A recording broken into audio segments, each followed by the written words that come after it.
Before we begin, I want to make sure everybody has their agenda for tonight. We have a few extra copies of agendas if anybody in the audience wants to come get one.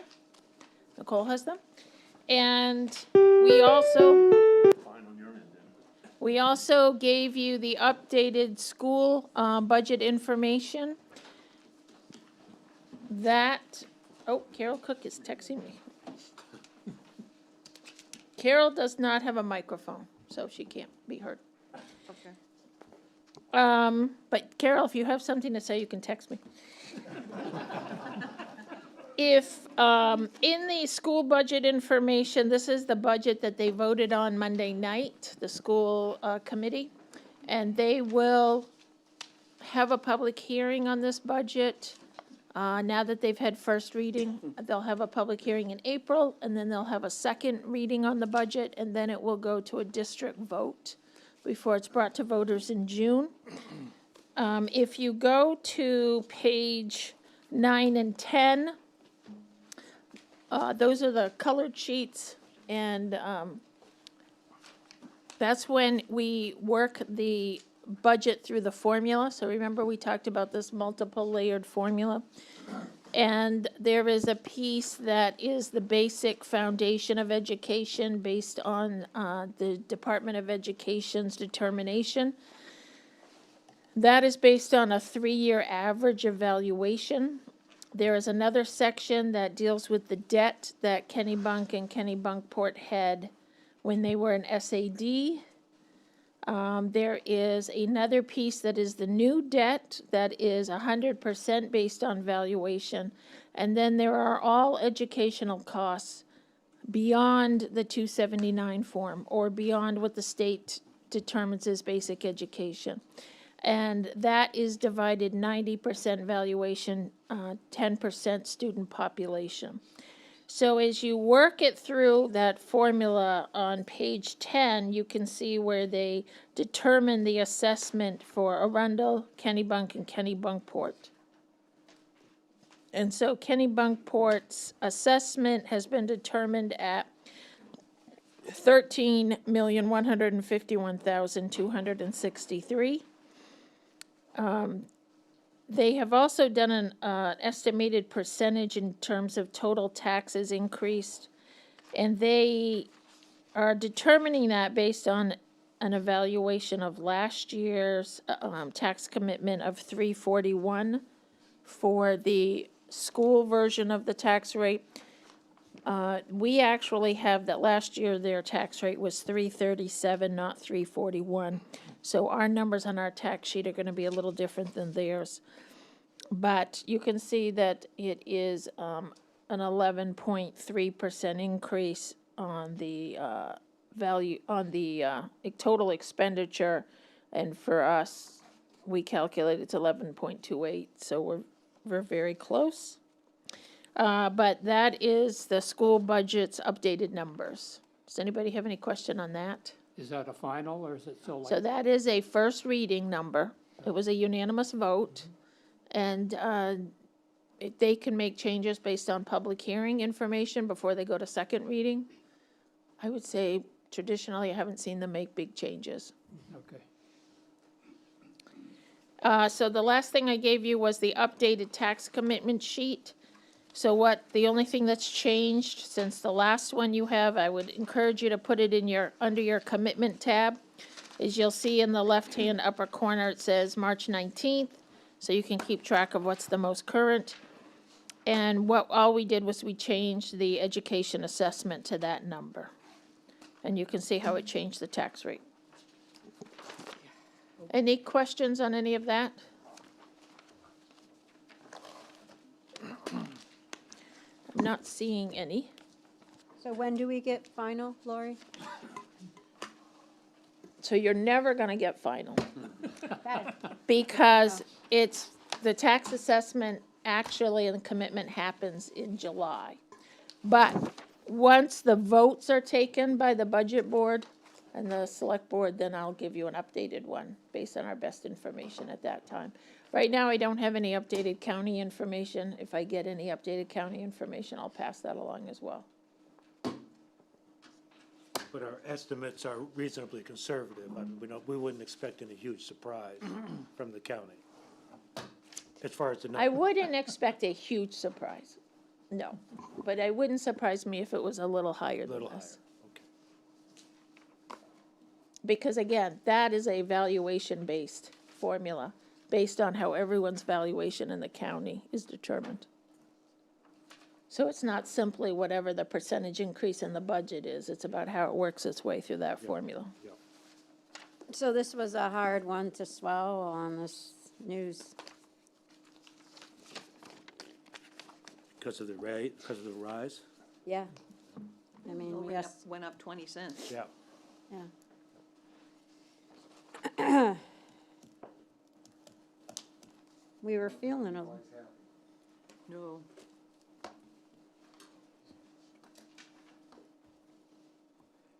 So my job is to give you the information. That's what I have done. And we have little leverage, or no leverage, other than voting. So tonight, our goal is to continue the capital outlay overview. And also hear from our other agencies. The only person I don't see in the audience is Chems. Oh, there you are in the dark. Okay. I just wanted to make sure, Jim, you were still here. Okay. So let's start off with the budget capital. So the first slide we have is a summary of the overall capital budget, which is $2.4 million. And you can see those individual items. We're gonna go through those one at a time. The only one we are not going to do is police, vehicle and equipment for $55,000 and communication building repairs for 15, because the chief did those the night of his operation budget. He's, in Rockport tonight at a ceremony where his son's getting an award, so, we wish him well. Anybody have any question on the police and communications? Okay. So we're going to start with administration. So let's go to the next slide. So as we said, capital is 2.4 million, which is an increase on an expenditure basis of 210,000 from last year. So on page 205, you will see our capital administrative budget. Next slide. So Tracy O'Rourke is going to talk about record preservation. Hi, everyone. Tracy O'Rourke, Town Clerk. One of the many jobs that I have as Town Clerk is the keeper of the records and the custodian. So as you can see by these pictures, the older records tend to wear out over time. The handwriting gets faded and the pages are ripped. So we take very good care of our books in a program that was started back by April Dufault many years ago. Started before me. Okay, so it's been even further back, so long time ago. And she kept it up, and I have kept it up from her. And I welcome anyone who would like to see these books in our vault to stop by, and I'll show you what an old book looks like versus some of the restored books. We do have books back into the 1600s in our vault. 1678 is the first book. And I just feel like it's a very important thing for us to do. These records are the town's history, and I feel like it's very important that we keep them preserved, and the company that we use puts them through a whole cleaning process. They repair the ripped pages, they put them in archival quality sleeves, and they should last for another 100 years or more, so. That's really all I have, unless there are any questions. Yes? How many books or pages, or however you do it, are you able to do with the requested money? Well, the size of the books that we have left they're very thick. And with the price increases of everything across the board, I can only do one book with the $7,000.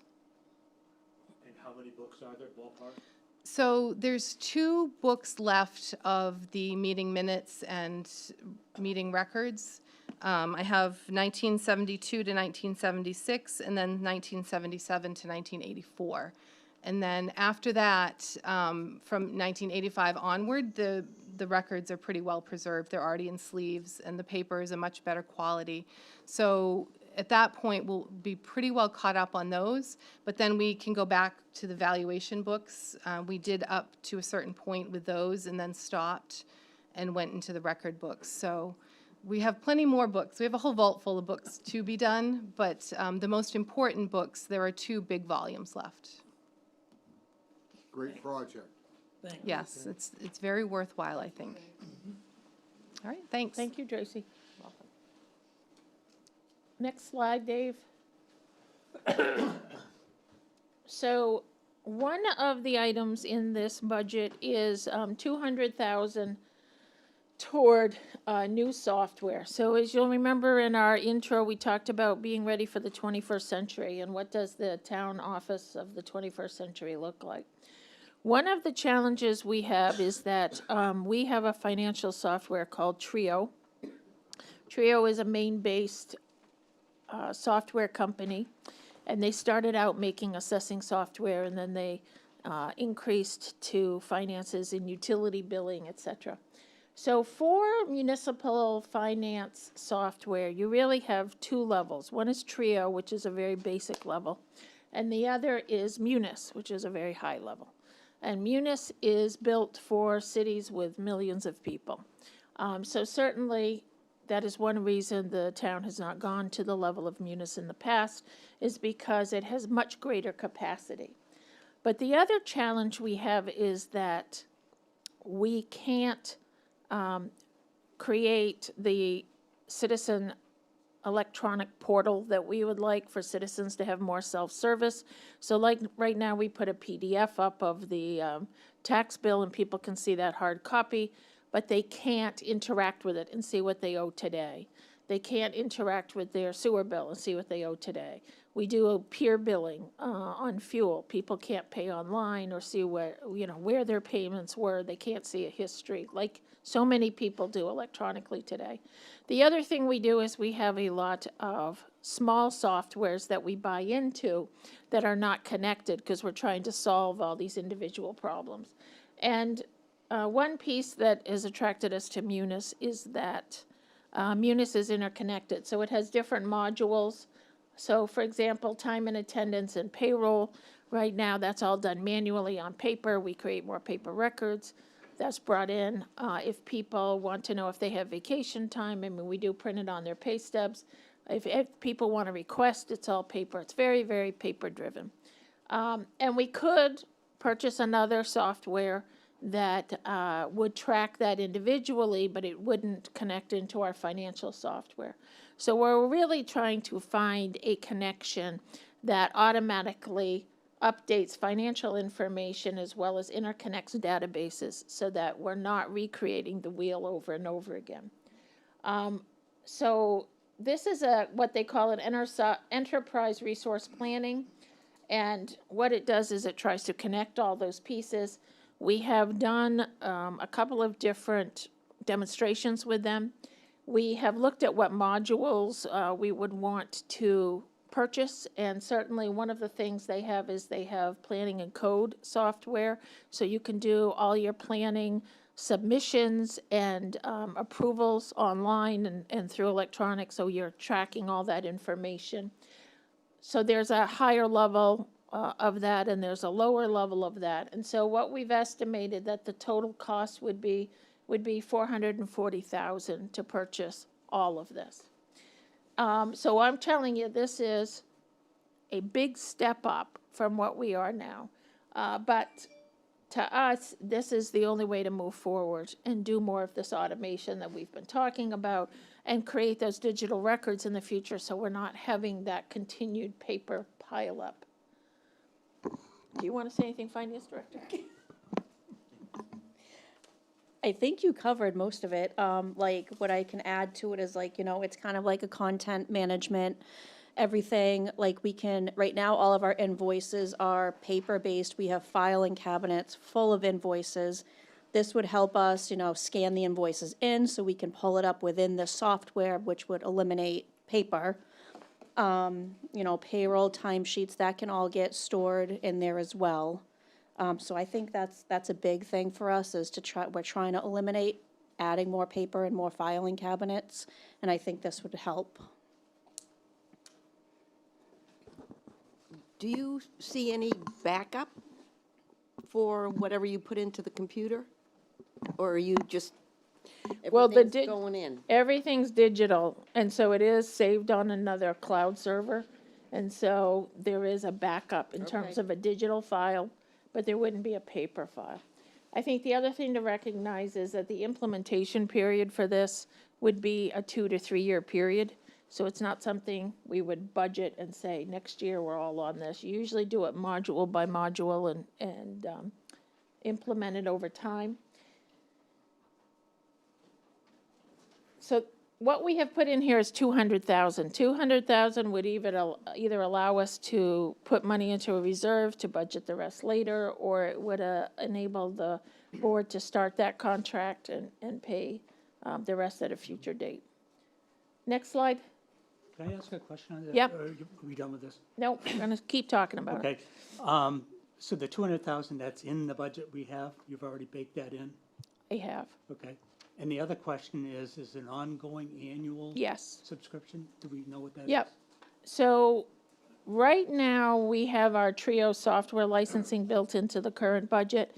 That's another thing that would change. And so right now, for our total Trio software licensing, we pay probably 40 to 50,000 a year. There's tax billing modules and assessing modules, et cetera, that they connect. And so this licensing fee, once it's implemented, we are looking at would be about 100,000 a year. So that ongoing cost would be larger as well. Is that for a set period? It's on an annual basis, Okay, so it can go up every year, like everything else? just like anything else, yep. I think they promise you a certain cost for a 3-year period, Okay. and then you update it. Lori? Does that Is also, it 200,000 or 230,000? 230 is for the digitization, Oh, okay, yep, I get it. Lori, yep. since you're suggesting that the model going forward is for taxpayers to do self-service, do you foresee staff reductions at some point?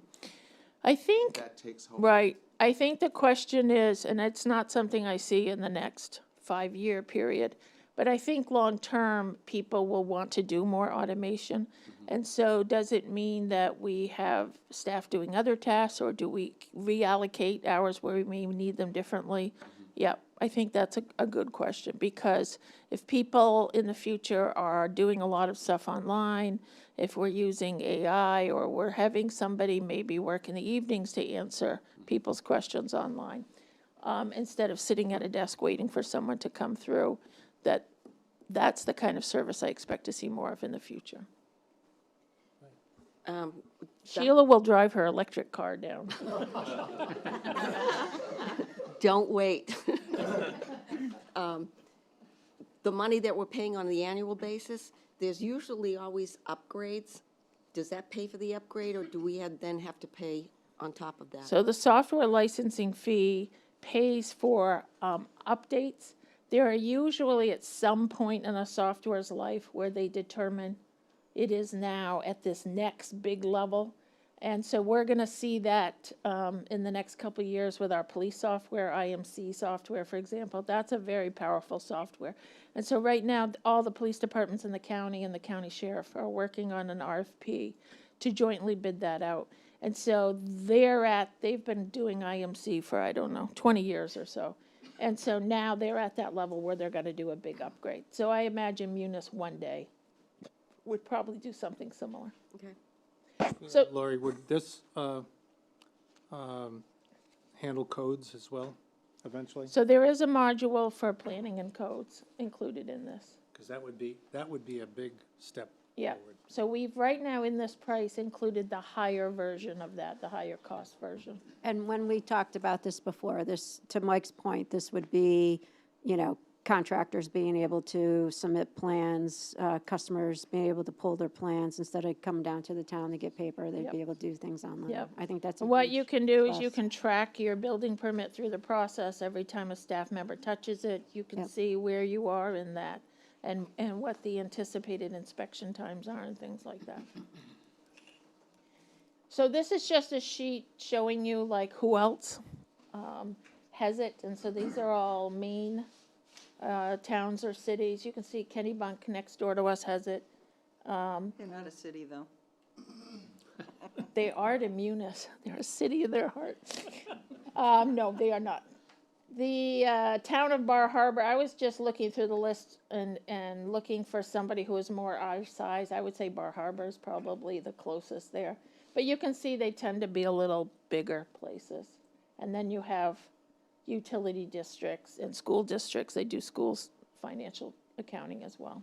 But this is, as you open it up, this was, there's really no other options, right? You have the lowest, we have the lowest level right now, and then it's either, you know. So, I feast mean, or the famine. reason why we haven't brought it up before, because we have done these analysis in the past, is because it's a jump from a foot to 10 feet. Right. There's no middle ground. Yeah. And so we have worked with Trio the best we can. In fact, we just did an update with Trio to a web-based, but it's just not the same. It's just not that capacity. And so these are our options. And so we're bringing the gorilla into the room for you to see. Next slide. Alan has his hand raised, but I don't know if his microphone's working. Can you hear me? Are you able to hear me? We can. Yes. Can. Okay. I did a quick repair on my microphone. Good job. Yeah. Anyway, so Lori, the 200,000 that you're planning for this coming fiscal year, what capabilities will you get, and what modules are you planning to add during the first year? It would make sense for me to start with finance. Usually we start with chart of accounts, and you build that, and then you take on, after you get your expenses and revenues in, then you go to tax billing. And with that, you need a connection to Vision, because Vision's our assessing software. And so that's usually the starting point, and then you start adding on the other layers. Okay, so will this totally eliminate the need for the current Trio modules Yes. that you are Yep. using? After we're fully implemented, yes. No, in the first year. I would say usually you're running two side by side for a little while to make sure that your financial systems are in order and everything's working as it should before you shut Trio off. So there would, So the Trio will not be running after fiscal 2025? I think it depends on where we are. So keep in mind that we don't get approval until June. The board would have to look at a full analysis of the total costs, get agreement. They would have to decide if we're starting the contract now or whether they want to wait till they have all the funding in place. And then by the time we start that process, you're probably in 2025 before you're even beginning that implementation. So I'm having a hard time believing we would be done with Trio by July 1st, 25. But it Thank- could be. I wouldn't want to make that promise sitting here today. Thank you. So Nicole, do you want to talk about the next slide? Yep, so this slide shows the functionalities of the software. There's different modules. Back one, Dave.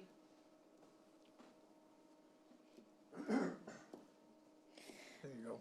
So this slide shows the functionalities of the software. There are different modules such as financials, procurement, HR, revenues, and civic services. And the biggest plus with this software is the resident access section, which like Lori was talking about, citizens will be able to go on and pull up their tax bill, see what they owe. It's all right at that moment. So if they make a payment online, it connects with Munis, and so I'm able to see it's like right to that second. It will post right to the account and give you up-to-date information. And I think that's, it's the same thing that citizens with the online interaction that they do with like their banking and other services. And that's, I think, the biggest plus for citizens going forward, moving into this automation. So you can see that there's multiple modules, and so we just have to choose which ones we want to partake in. Any other questions on this munis piece? I'm gonna have a reoccurring question all Okay. night. So I'll just start it out like that. Given what we've seen from the school,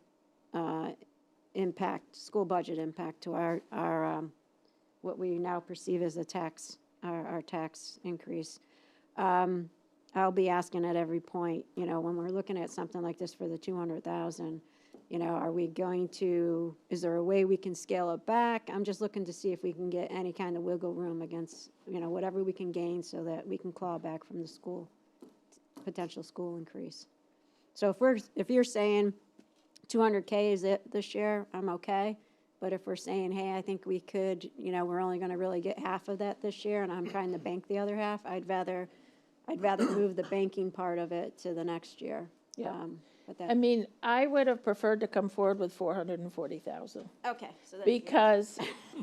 Because when we're signing a contract, we ought to know that we have the funding in place. Yeah. And so, knowing that it's a multiple year implementation, I put in 200,000. I would say if you're gonna decrease that, then we're not gonna enter a contract, and we're just gonna put the money aside and build into it, and then one day implement it. But I wouldn't say it's something we're gonna implement now. Okay. And I would just like to add one comment to the plus side for this.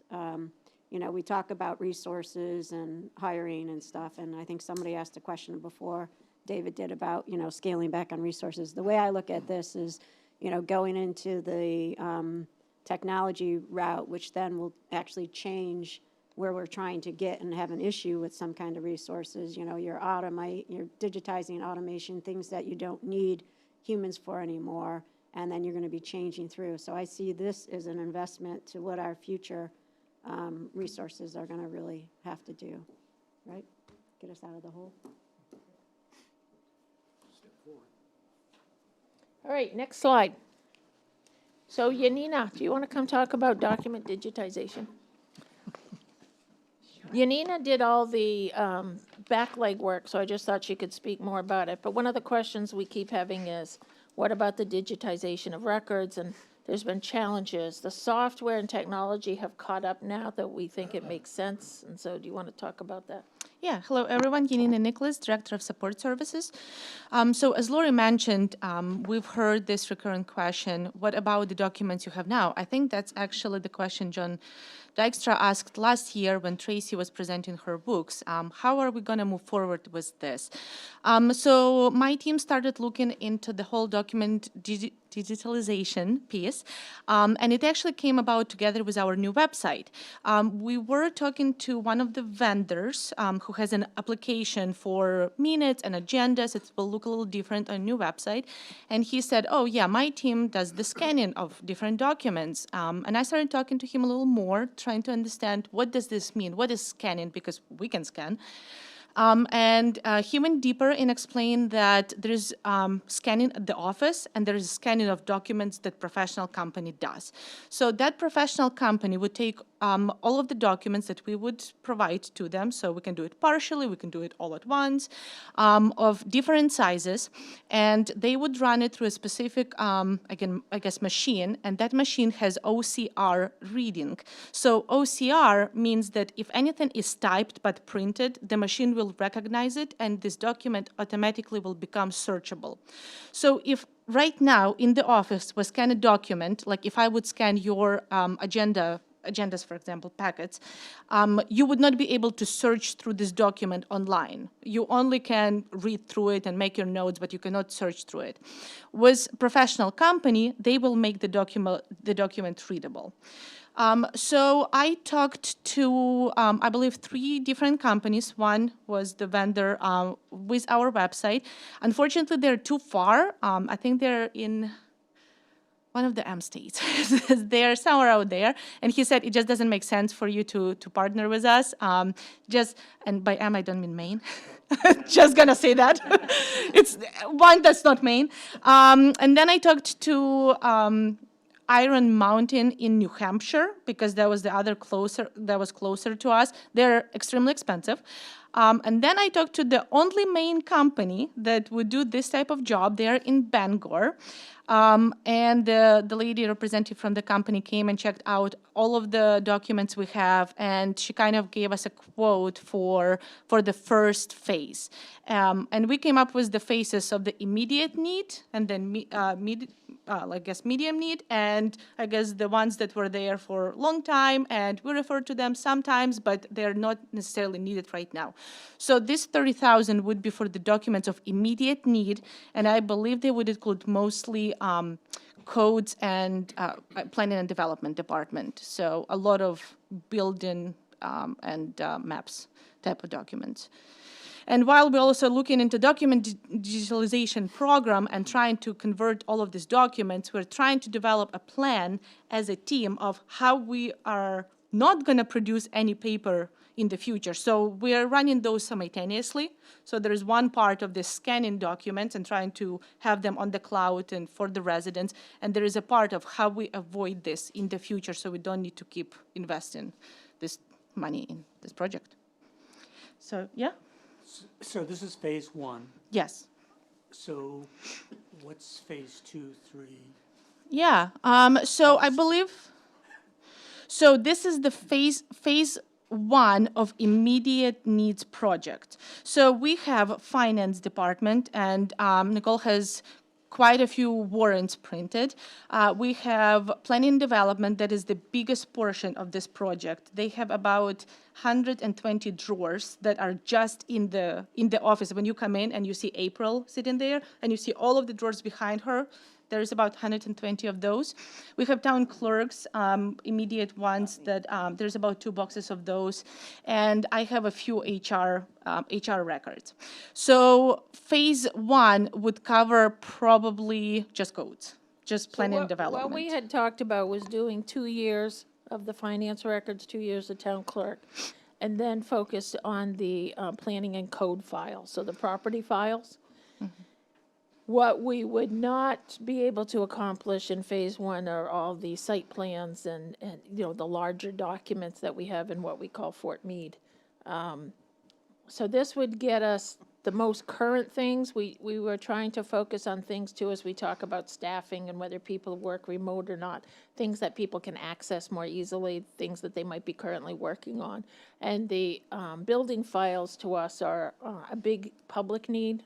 A lot of people come in and ask for that information, so that would be another important. But the majority of it was those building and property files. Yeah, so phase 1 and probably phase 2 will be those files that you see at the office when you come and interact with me, when you come and interact with April. Phase 3, if this will go on, they're probably going to be phase 3 and 4 and 5. Those files are in the garage. So as Lori mentioned, Fort Meade, I have a lot of old HR files that I must keep 60 years for no reason. There's probably a reason, but I don't know why. So there are 60 years of those files, and there are quite a lot of financial files in the garage. So it can go as long as the board and the other boards would want to continue this project, basically. So is it like 30,000 each time? Or Well, that I think depends. I think we could put 30,000 a time at it based on the number of they do it by how many file drawers. I think the one question I have in my mind is those map and site plans, because they are unusual sizes, and I don't know what that price will be. We have to have them come in and look at all of that. This would be for like normal size paper. Maps go under different price, and we did not price those out because they all in Fort Meade, and that's a whole different project on its own. But unlike what we heard from Tracy, this is not driven for, as I understand it, it's not being driven by preservation, a long term of records, but rather driven by ease of access to a record, making it searchable. Yep, that's correct, So both for clearly employees and And it residents. sounds like you look at things that are more frequently accessed. And when you get to those large plans, as you said, they're in Fort Knox, is that what it is? Fort Meade, actually, it's named after Larry Meade, who was one of the town managers. Fun. Into Fort Yes. Meade. So, in Larry's room, but those are accessed not that frequently, so, you know, that's where you may fall off on whether needing to really scan those. I mean, you can still Yeah. get to them, right? Those, So, those and are, that's- those are preservation. Those, they're not, 60 years. I don't know about 60 years, but they are plots. If you go out there, I worked one summer doing a lot of those up at Lower Village Survey. And they're big, big portfolio size. And they are all related to building permits. Yeah. And so forth that have, or subdivisions that we have done in this town. So I would say that they are preservation. They're not, they're, So then you're moving into the preservation side, which is good. yeah, That has a- I would- that has a I would- Yeah, value I as would well. agree with that. I think Yeah. at the point when we move into the garage files, it becomes more of a historical value and looking back at the history of Kennebunkport, and it does become more of a preservation. We refer to them at some point if they're like large dispute of some kind, but I would say it probably more to Mike's point becomes preservation and of history of Kennebunkport. Important, but this money is to make it accessible, That's correct. searchable, accessible, Currently, right usable. now, accessible, usable at any point for any resident. Does it also reduce our, I mean, do we have to keep paper after we digitize it? Is there any requirement? So it depends. There are some requirements for keeping paper. I can speak only to my HR files. So some HR files have to have paper. Right now, I keep everything just because if somebody leaves or terminated and they call me and they need training records of some kind of records. But overall, for 60-year records, there are certain ones like W-2s, their retirement packages, so all of the beneficiaries and whoever they signed retirement to. So there are certain files that have to be kept 60 years. But that would be reduced largely. The rest of it is, I have like 6 large volume drawers in garage for HR files right now, and I'm running out of space. And I could, if it was this program, those would be reduced to maybe 1 or 2 of 60-year one. Okay, thank you. Yeah, 60 years. yeah. Yeah. And other departments have different requirements too. I can just speak to HR ones. The 60 years must be related to the genealogical records, seriously. It has to do with retirement. Yeah. It has to do a lot with retirement and who's beneficiaries and what happens, what happens after, kind I of. think it's and- based on the fact that people are usually 20 when they start working, and by 60, Right. Sure. they might not need those records anymore. I only mention that because genealogical records, births, deaths, things like that, Yeah. a lot of them are only available after 60 years.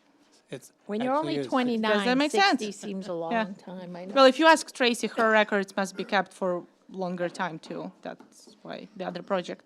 All right, do we have any other questions on digitization? No, thank you. Thank you, Unita. Thank you. So next up, next slide, we have fire, J. Everett, page 208. 208.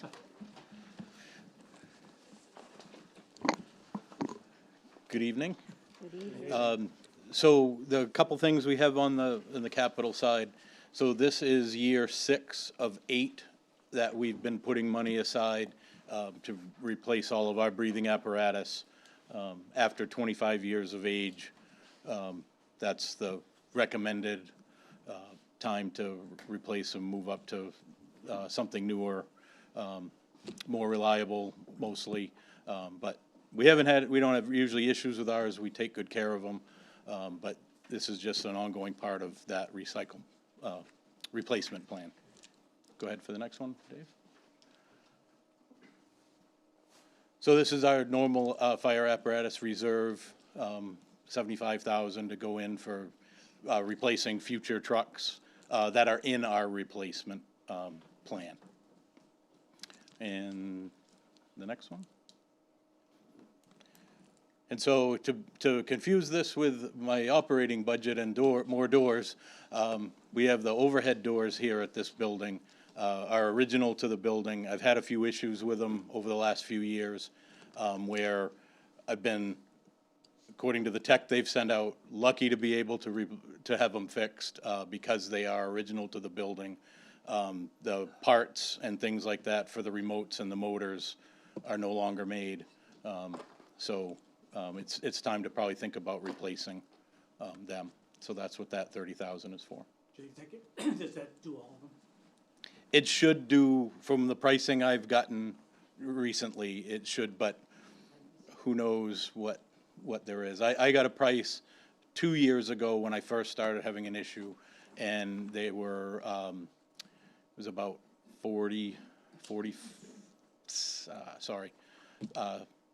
6,500 per door. So we're obviously closer to 30. The pricing I got was like 29, so. Anything else? Anybody have any questions for Jay? The SCBA line, I think, went up this year. Yes, And that's because we're seeing cost increases. Yep, and it's like trying to hit a moving target as prices increase. I constantly look at it and get new numbers every year or every 8 months to look at where I need to project to. And right now, that's around $360,000 for what we would need to replace. But because we're actually going down in our number of air packs because of not having trucks that were not in our replacement plan anymore. So we'll be going down in numbers as well, but that's still a big number at the end to pay for it. How many trucks we talking? I'm using one truck right now that's not in our replacement plan, that has air packs on it, if you want to relate it to that.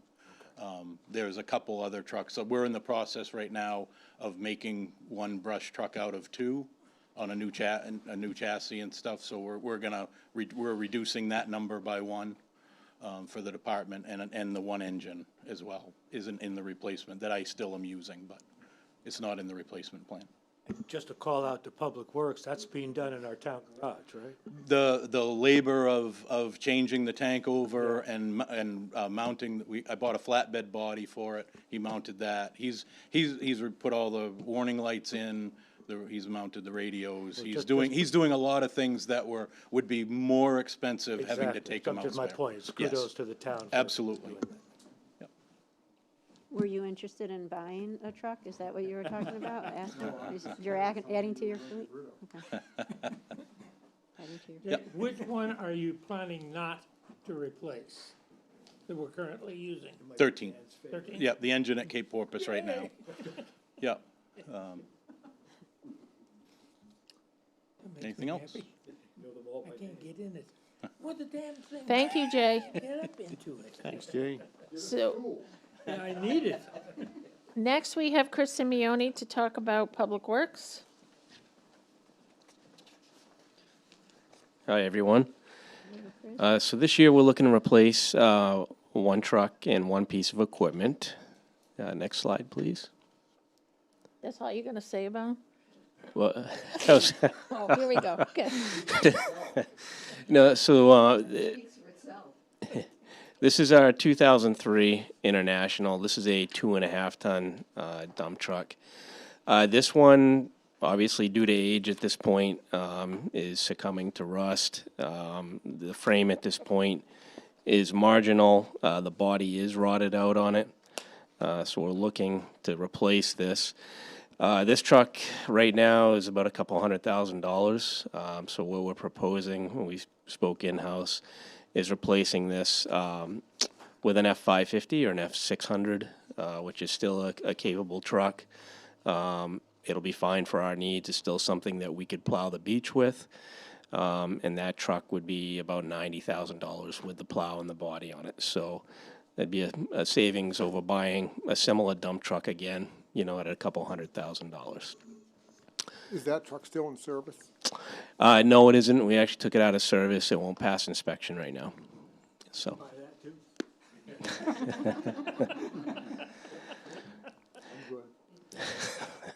Next slide, please.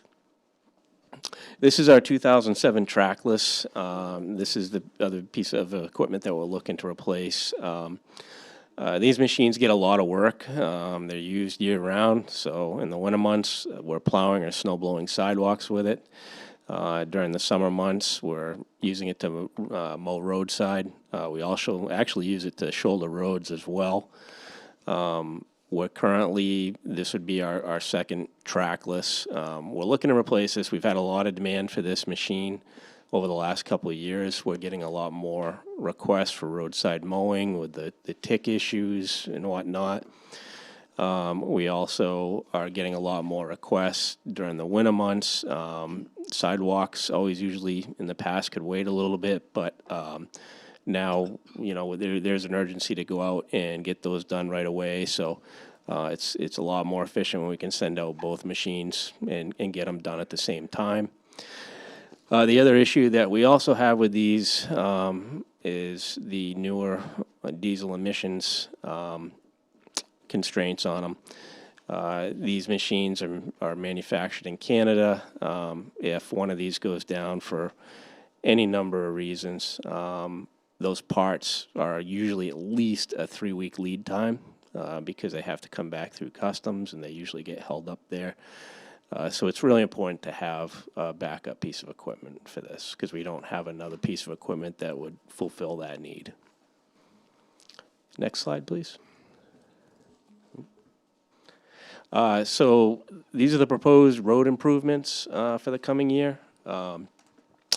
As you know, we're down currently trying to take care of the drainage issues on Walls District Road before we reclaim and base pave. So what we're looking for this year is $600,000 to reclaim and base pave that road after all the drainage improvements are done. And shim and overlays on West Oak and Lock Street. We'd like to overlay Firefighters Park, and then shim and overlay Summit Avenue after we do some drainage improvements there, as well as Central Avenue. Edgewood, we're looking to shim and overlay that also to take care of the issue that we have down there with the puddle. You'll see a drainage allocation there. You know, that's to cover any, you know, structures, basins, or culvert that we may need. Shoulder gravel, because after they're overlaid, we need to bring the shoulders back up to grade.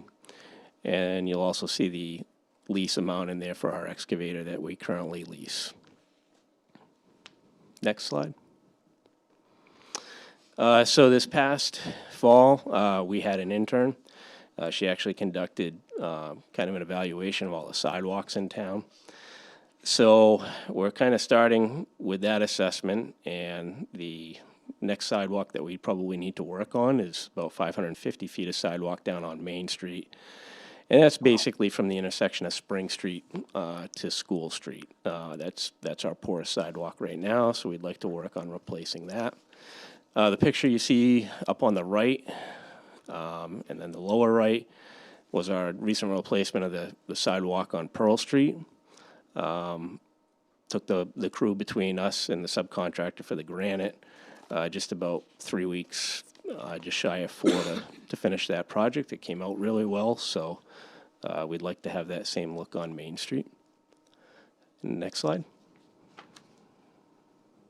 Nope. So before we move away from Public Works, we just want to bring up another issue that wasn't part of the original budget. And so one of the issues that Kai Leffler brought to our attention was the condition of the facilities for staff at the Public Works facility. So currently, there's one restroom and one sink, and that sink is if you want to wash your hands or you have to wash apart. And we have a break room upstairs, but there is no washroom or sink up there as well. And so Kai was interested in taking that on as a Rotary project and brought in some expertise help. And what we learned through that process is that project is a lot bigger than a simple Rotary project. And so Chris and I have been talking about that, and we did bring all the select board members down to the Public Works Garage this week. Not at once, not at once. They took their own their own little tours. But just so they could see what it is that Kai had seen and what we were talking about. And so do you want to just talk about, a little bit about the concerns at Public Works, or what you would like to do for a study analysis? Sure. So, the facility is going to need some updating. Just to reiterate on what Lori said, we have the one bathroom, we have the one sink downstairs. The water quality at the highway garage is not the best. We have installed a filter system. This came up after we had the PFAS issue surrounding the landfill up there. They don't have a place right now that's really adequate to cook. We don't have a range there to cook. They've gotten by with a microwave, or a hot plate. They're all plugged into a strip, one at a time. So it's probably definitely not ideal. The issue that we have is that to be able to do an upgrade, I think we first need to understand what our needs are, and I think that would come with an assessment if we were to do a programming assessment. Part of the other issue that we have at the highway garage is storage. So the garage that we currently have, we're able to get all the dump trucks in, and we can get like maybe one pickup in. The other two buildings that we have up there are the salt shed and the Quonset hut. Quonset hut is very damp. It's very wet. That building isn't going to be long for the world. There's holes in the roof right now. There's groundwater that seeps in. So it's not adequate dry storage. And then we have the salt shed, which is in good shape, but it houses salt. So it's a corrosive environment. And currently that's where we're keeping the tracklesses. We're also keeping the backhoe in there. So we don't have good, clean storage for some of that equipment. And obviously, this equipment is getting more and more expensive every year. We've had issues with rodents getting in the equipment and doing some damage. So, I think the concern over what we need is going to go beyond that. So I think that the highway garage needs to be looked at in its totality, as well as the storage that's on the. So to that end, Chris, I have talked with Kai, and we really appreciate what she did and alerted us to, and all of the selectmen have been out there in the last week. And I can verify that the Quonset hut is, it's a swimming pool, and it's like you can't really do anything with it useful. And parking our machines and trucks in there with the salt, it's just rusting them out. So I think that what Kai brought to our attention and what we looked at, I would like to propose that we establish in this budget a consulting fee to look at the whole picture of the highway department. And I was looking to how are we going to pay for that without going too much, adding another penny to the tax rate. So I've talked to Lori about this, so it's not a surprise. But we have $550,000 in the resiliency account that we have this year for fixing flood-related items and, the causeway, the pier, the other things as well. So because we have to match when we get grants, so we don't know when they're coming up, so we need to provide some money. But there is $50,000 in there that we've been notified that we are getting a grant on the head of the harbor at Cape Porpoise. So what I'd like to recommend to the budget board, excuse me, and to the planning board and support of Kai is that we take $50,000, that $50,000 that we got a grant for, move it out of the resiliency budget and put it in as a contingency for a study for what we need to do, a proper study for what we need to do for the highway department. Okay. I really think that's what we should do. That would be my recommendation to the budget board, and it would be my recommendation to the board. I think it's a good idea. I agree. Any comments here? I just think it's a great idea. I mean, looking at that Quonset hut, looks like it's getting ready to fall down. It's all rusted on the outside all the way around, and there's holes in the roof. I mean, I think it's a good idea to go ahead and get the ball rolling on that. It's tired. It's tired. And I, Really tired. I saw as well, and I certainly support doing the study. I hope this is the last time we have to dip into the resiliency fund to find the extra money, so I'll just go on record and say that. And I'd like to just say I also agree, and I'd like to thank Kai for bringing this to our attention, like Mike said. But I do agree that this is a better plan, as Chris has pointed out, you know, and Mike, about looking back at the whole picture in totality. You don't want to go in and open up a tired building. It's better, you know, go into a new bay or whatever needs and then build from that. You know, I think it would make more sense, but definitely a good thing. Sounds good. Thank you, Kai. Thank you, Kai. And thanks, Chris. Thank you. And what did I hear from you, John? You wanted us to dip more into the resiliency fund? Is that what you're? Just want to check. I think that's what you said. I'm hoping the budget board supports that. Yes. Yes. Do we need a motion? So let's ask Bob his question first. Mine's unrelated to this. Okay. So I think that you could make a motion anytime in this process that you guys want to. Or you can wait till the end. It's up to you. Let's not forget it.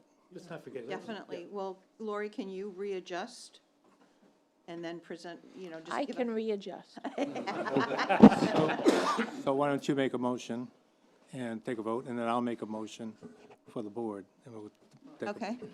So I'll make a motion that we take the $50,000 out of the resiliency fund that we got a grant for and move it in, Continue. where are we going to move it to? Well, Public Works building improvements. There we go, Public Works Building Improvements. I think we already have an account for that. All right, all those in favor? Don't forget your audience. Yep. Alan? Alan? How about on Zoom? Aye. Aye. Okay. Yep. Aye, and Okay. Carol has no microphone, so, I'll look- but we still have 8, Okay. so it's unanimous for us. Okay, and I'll entertain a motion from the board, select board. Same motion, 50. Okay. Second, all those in favor? Okay, unanimous. So just a point of clarity, though, that 50,000 was to be a co-expense against another 50,000 for the grant, right? So it's $100,000 was what we're looking at. So basically, we're taking 50 from a pool whose role was to be able to be the town's contribution to get more money. So, you know, it isn't like it was just there and wasn't that fine, which is great, but I just want to be clear that this wasn't extra money. Yeah. This was money that was meant to match. And now we're choosing to do a wonderful thing, but I guess I'm just underscoring my thought that let's use that fund for what it's meant to be used for. Thank you for your vote, John. Thank you. So, a question, I'm not sure if this is the right place to ask the question, but last week I brought up the lights in Dock Square. Is this okay time to talk about it? Well, we're gonna have streetlights coming up. Do you wanna wait till then? Chris will be back to talk about streetlights. So next slide, we're just talking about EMA. So the CIP EMA fund is new this year, and it is at a level of 85,000. So today, we received word that the president signed the storm declaration. And so York and Cumberland and some other counties, I can't remember all of them, are part of the storm declaration. So we had submitted an estimated 850,000 in damage from the January 13th storm. That does not mean that was the actual damage. That was an estimate we had to come up with within days of the storm. So I picked 85,000 because that's 10% of 850. The formula between the feds and the state and the town is that the town has to contribute 10%. And so we would need that funding available. The funding process is long, and so we have to put our applications in for our requests. They go through a thorough review process. they ask for more information and more information. By the time you get your money, it's usually 2 years. And so it is not a quick process. York County Star called me today. When are you getting the money? I said, we haven't even asked for the money yet. So that's the 85,000 though, to know that we have our share should funding come sooner, so we can, meet that requirement. Regardless of when it comes, we'll need our 10% match. Any question on that? Everything that Chris took us through, nothing was related to this, right? What Chris just walked us through for the different roads and stuff, right? I didn't think so. No. We are borrowing from the sidewalk fund right now to do the Ocean Yep. Avenue Yep. repairs, and so that would replenish that fund. Right. And there are some, I'm gonna be applying, I have a meeting next week with York County EMA to apply for some hazard mitigation funds. I'm sorry, I missed that. What funds? Hazard mitigation, hazard. which is a higher level of FEMA once the declaration is there, because Ocean Avenue was in our hazard mitigation plan, and so that $2.3 million cost, I'm gonna be going after FEMA for that. I don't know what our success will be. It's a tough road, but, you know, I'm gonna be looking for other opportunities there. Okay, thank you. That's good. Stephanie is coming up next to talk about Parks and Recreation and their request for 55,000. Hello, everyone. Hi, Stephanie Simpson, Director of Parks and Rec.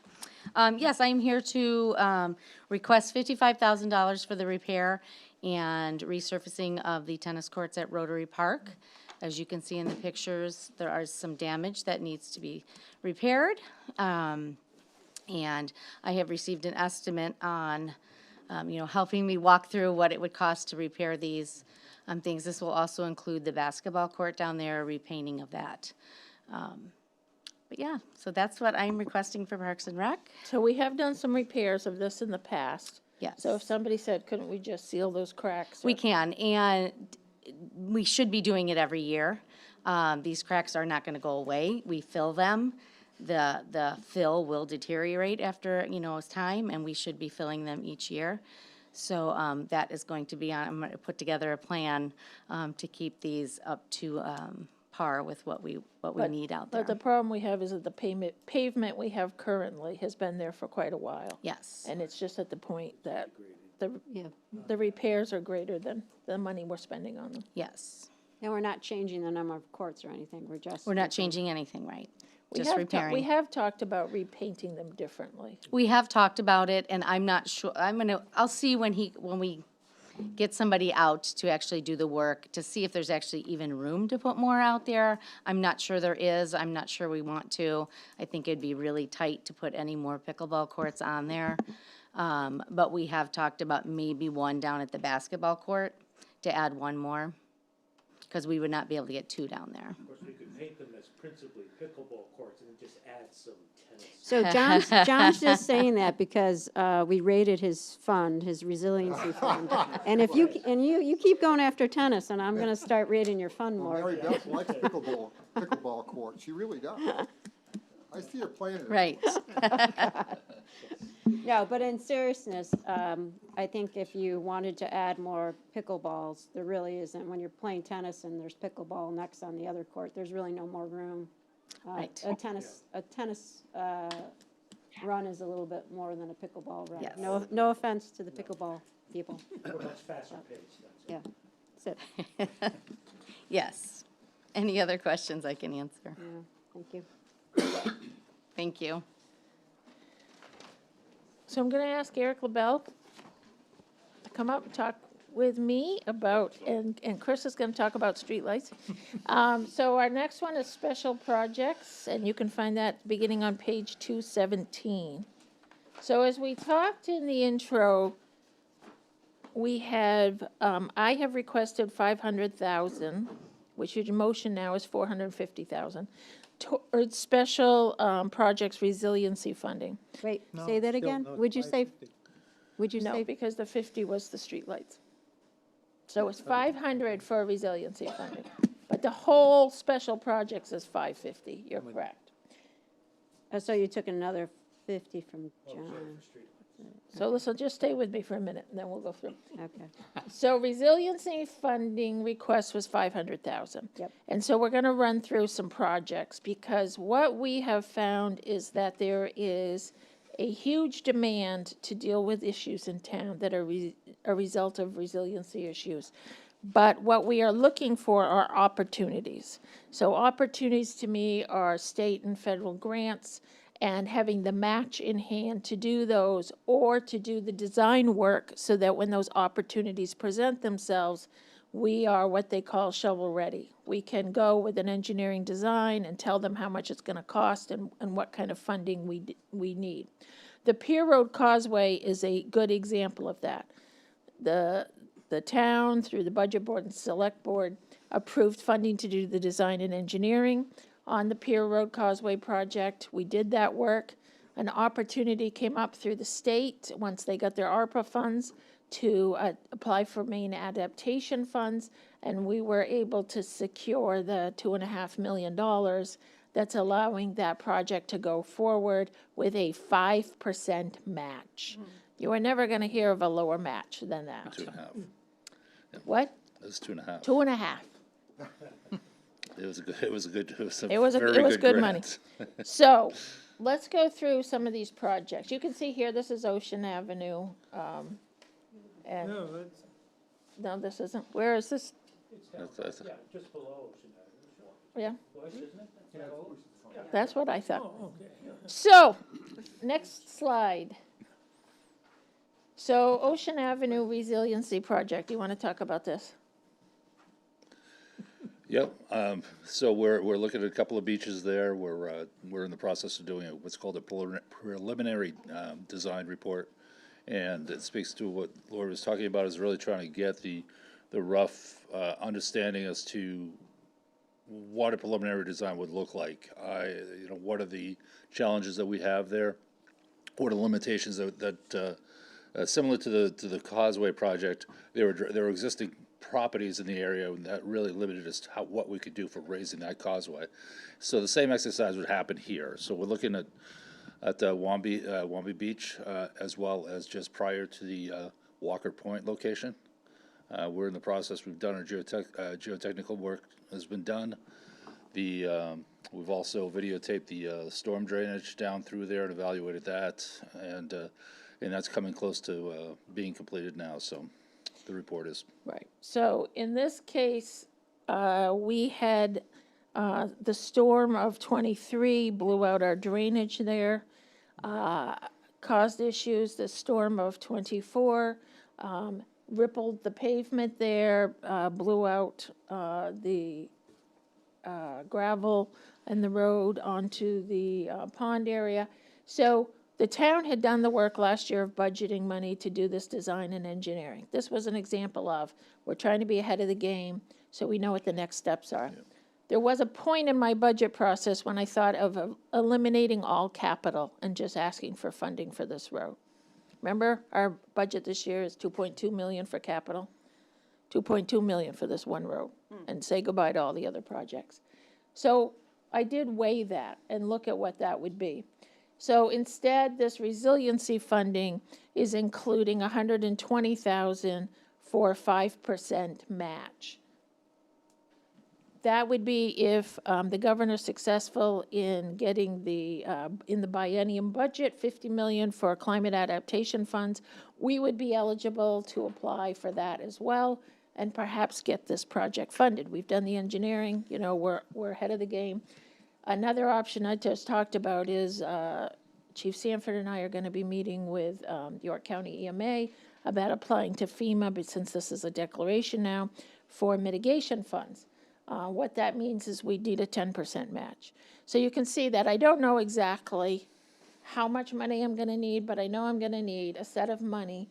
And what I have to have is I have to have that money in hand when that opportunity comes knocking. The match. Yep, the match. Yep. Or we could pay for it ourselves. Next one. So can we stay here for a second? Yep. So on this one, I was getting a little confused. So we have the prior to Bush's property on that side where the storm of 23 and now we had more damage. So is that, yeah, the culvert, thanks. So is that study done and we know what we're gonna do there? We're or- meeting next week. This was the cost estimate they gave me. We're meeting next week with the engineers to review the preliminary engineering report. And then they will come to the board with a presentation to talk, just like we did with Pier Road Causeway, talk about what height they think it should be, how that will blend in, and then we'll have to make some decisions. Okay, and then one beach area is new. We haven't done Nope, this covers that too. oh, it covers both. Okay, but we hadn't done a preliminary on Wanby Beach Yeah, before. this includes that. Okay, This preliminary includes both sections, the drainage area and the Wanby Beach area. thank you. Next. So this is the head of the harbor. Mike Weston sends me pictures every time there's a flood. It's getting closer. Yeah. And so what this, as you know, we're doing the Pier Road Causeway project. This flooding is another area where it's getting worse. To me, when we did our list of roads and problem areas in town after the January storm, this one rose up to the list at the top because we had done the causeway, and so this was the other section. It's a one-way road, and it's trapping a lot of people all along that section. So I had asked for $100,000 to do a preliminary design on the head of the harbor. We also applied for funding with the help of our sustainability person at Southern Maine Planning and Woodard & Curran, and we applied to DOT this time for adaptation funds. The max grant there is $50,000. I have, since we put the budget to bed, I received word that we were successful at receiving that $50,000. So we still need to do the work, and there could be even more work to bring this to full construction that we could spend here. But this is when they were talking about reducing $50,000 because we received a $50,000 grant is where we were talking about. Do you want to talk anything about head of the harbor? No, I mean, just the work needs to get done at this point, really. I think this last storm that we saw basically inundation basically coming from both sides in this particular case.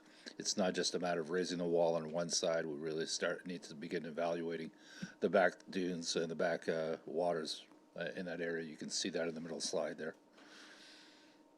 And would work, so for this year, or this is 2025 budget, so would we assume any work would be getting done in 2025? No. I think it's a couple of years. It's not physical work, no. Okay, so this is just the studies and Yes, then getting work in future. the PDR, the preliminary design report, yeah. Thank you.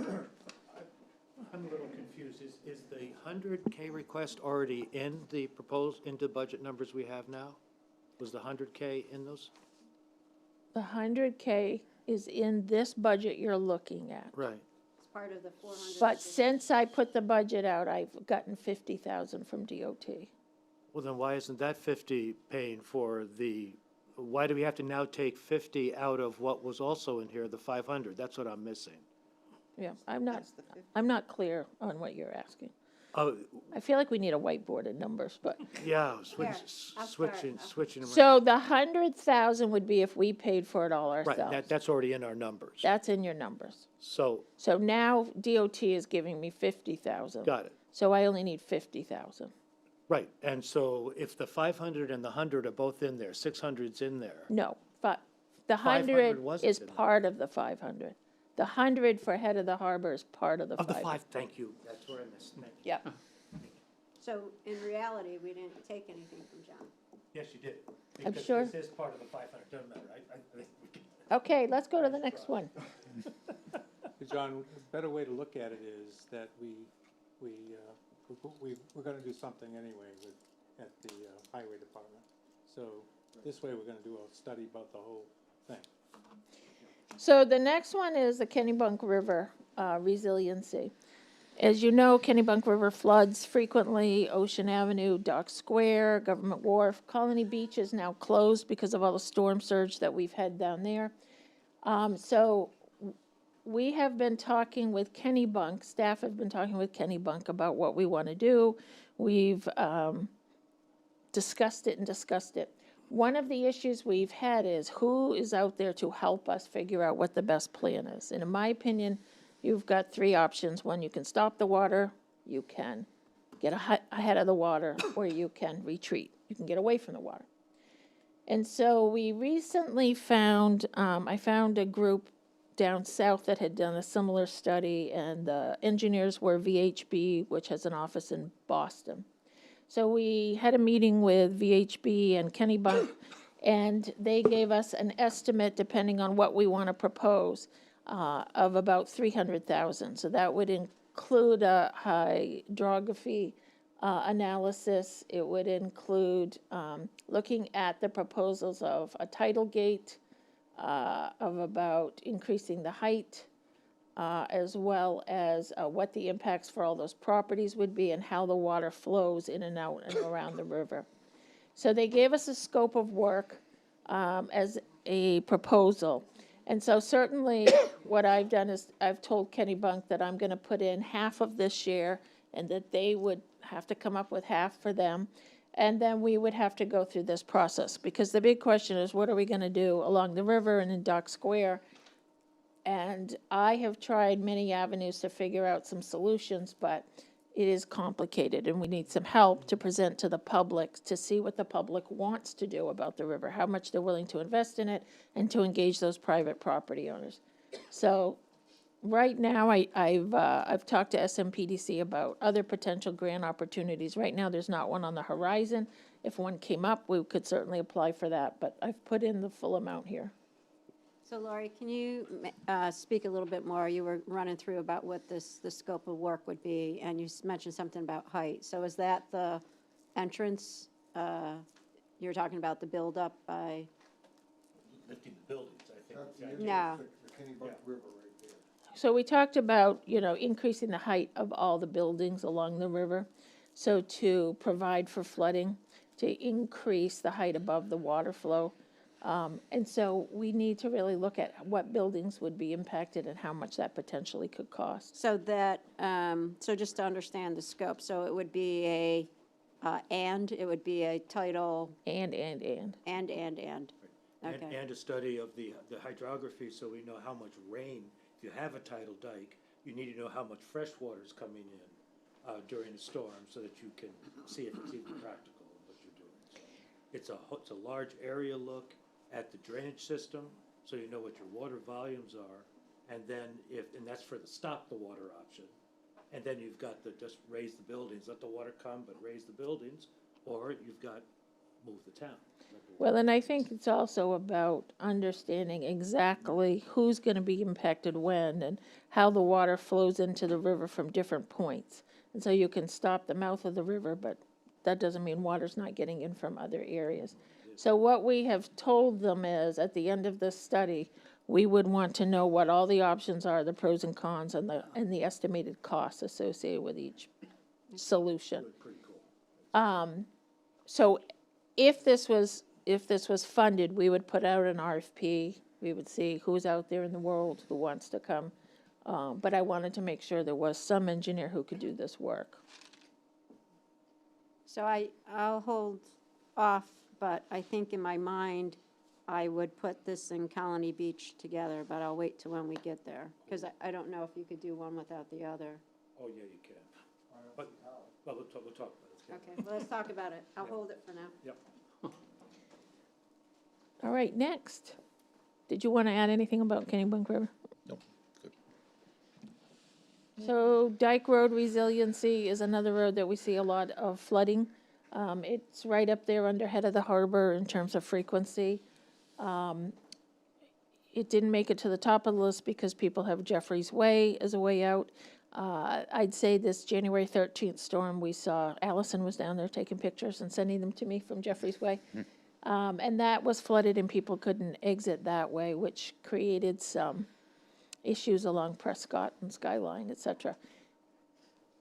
So the question is, what are we going to do with Dyke? What does that height have to look like? How does it impact abutting property owners? But that would be a resiliency plan, again, an engineering analysis of that area. So can you just help me in terms of like when you would be going out for scope of work? I can't visualize where this would start and end on Dyke Road. The low points are probably where you see the small cottages on the left-hand side, that whole area, probably right to the general store, roughly. Okay, and then, okay, so then, I'm thinking of our major pump station there. Yeah, number three, yeah. Goose So Rocks. would that be included in the scope of work? or- No, that particular one actually, in the last storm that we had, it's Yeah, actually a little slightly higher than this, Yeah, you said it like came up and not. but it was at the doorstep. Yeah. I will say that, it did not, yeah, less than a foot, less than a foot. You had a foot before you got into the dry well, into the well? Yeah, before we got into the dry side of the building, yes, yeah, yeah. Not that that's, I mean, it's not a lot for me, I mean, yeah, that's, it's always concerning when it gets there, we hadn't typically seen that.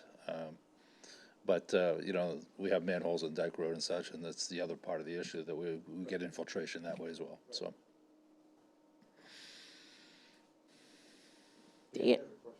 How about the west end of the beach where we were sat there with a fire truck and pumped and pumped and pumped so that people could get in and out? Yeah, that would require some drainage work, obviously. So there is no drainage in that location. Once water gets there, it's really just it's effectively a basin, yes, for the lack of better terms. It's a low area, elevation roughly 8 in that location. This was a storm that was hitting at least 11. So once it got over, there was really no way out at that point for it. Is there a path that we can take the backhoe and go to the, It would require some enclosed drainage, and probably it would require some enclosed drainage. It would require a project to do so. But that's what we got the trash pump for now. Yep. You know about the trash pump? Okay, next one.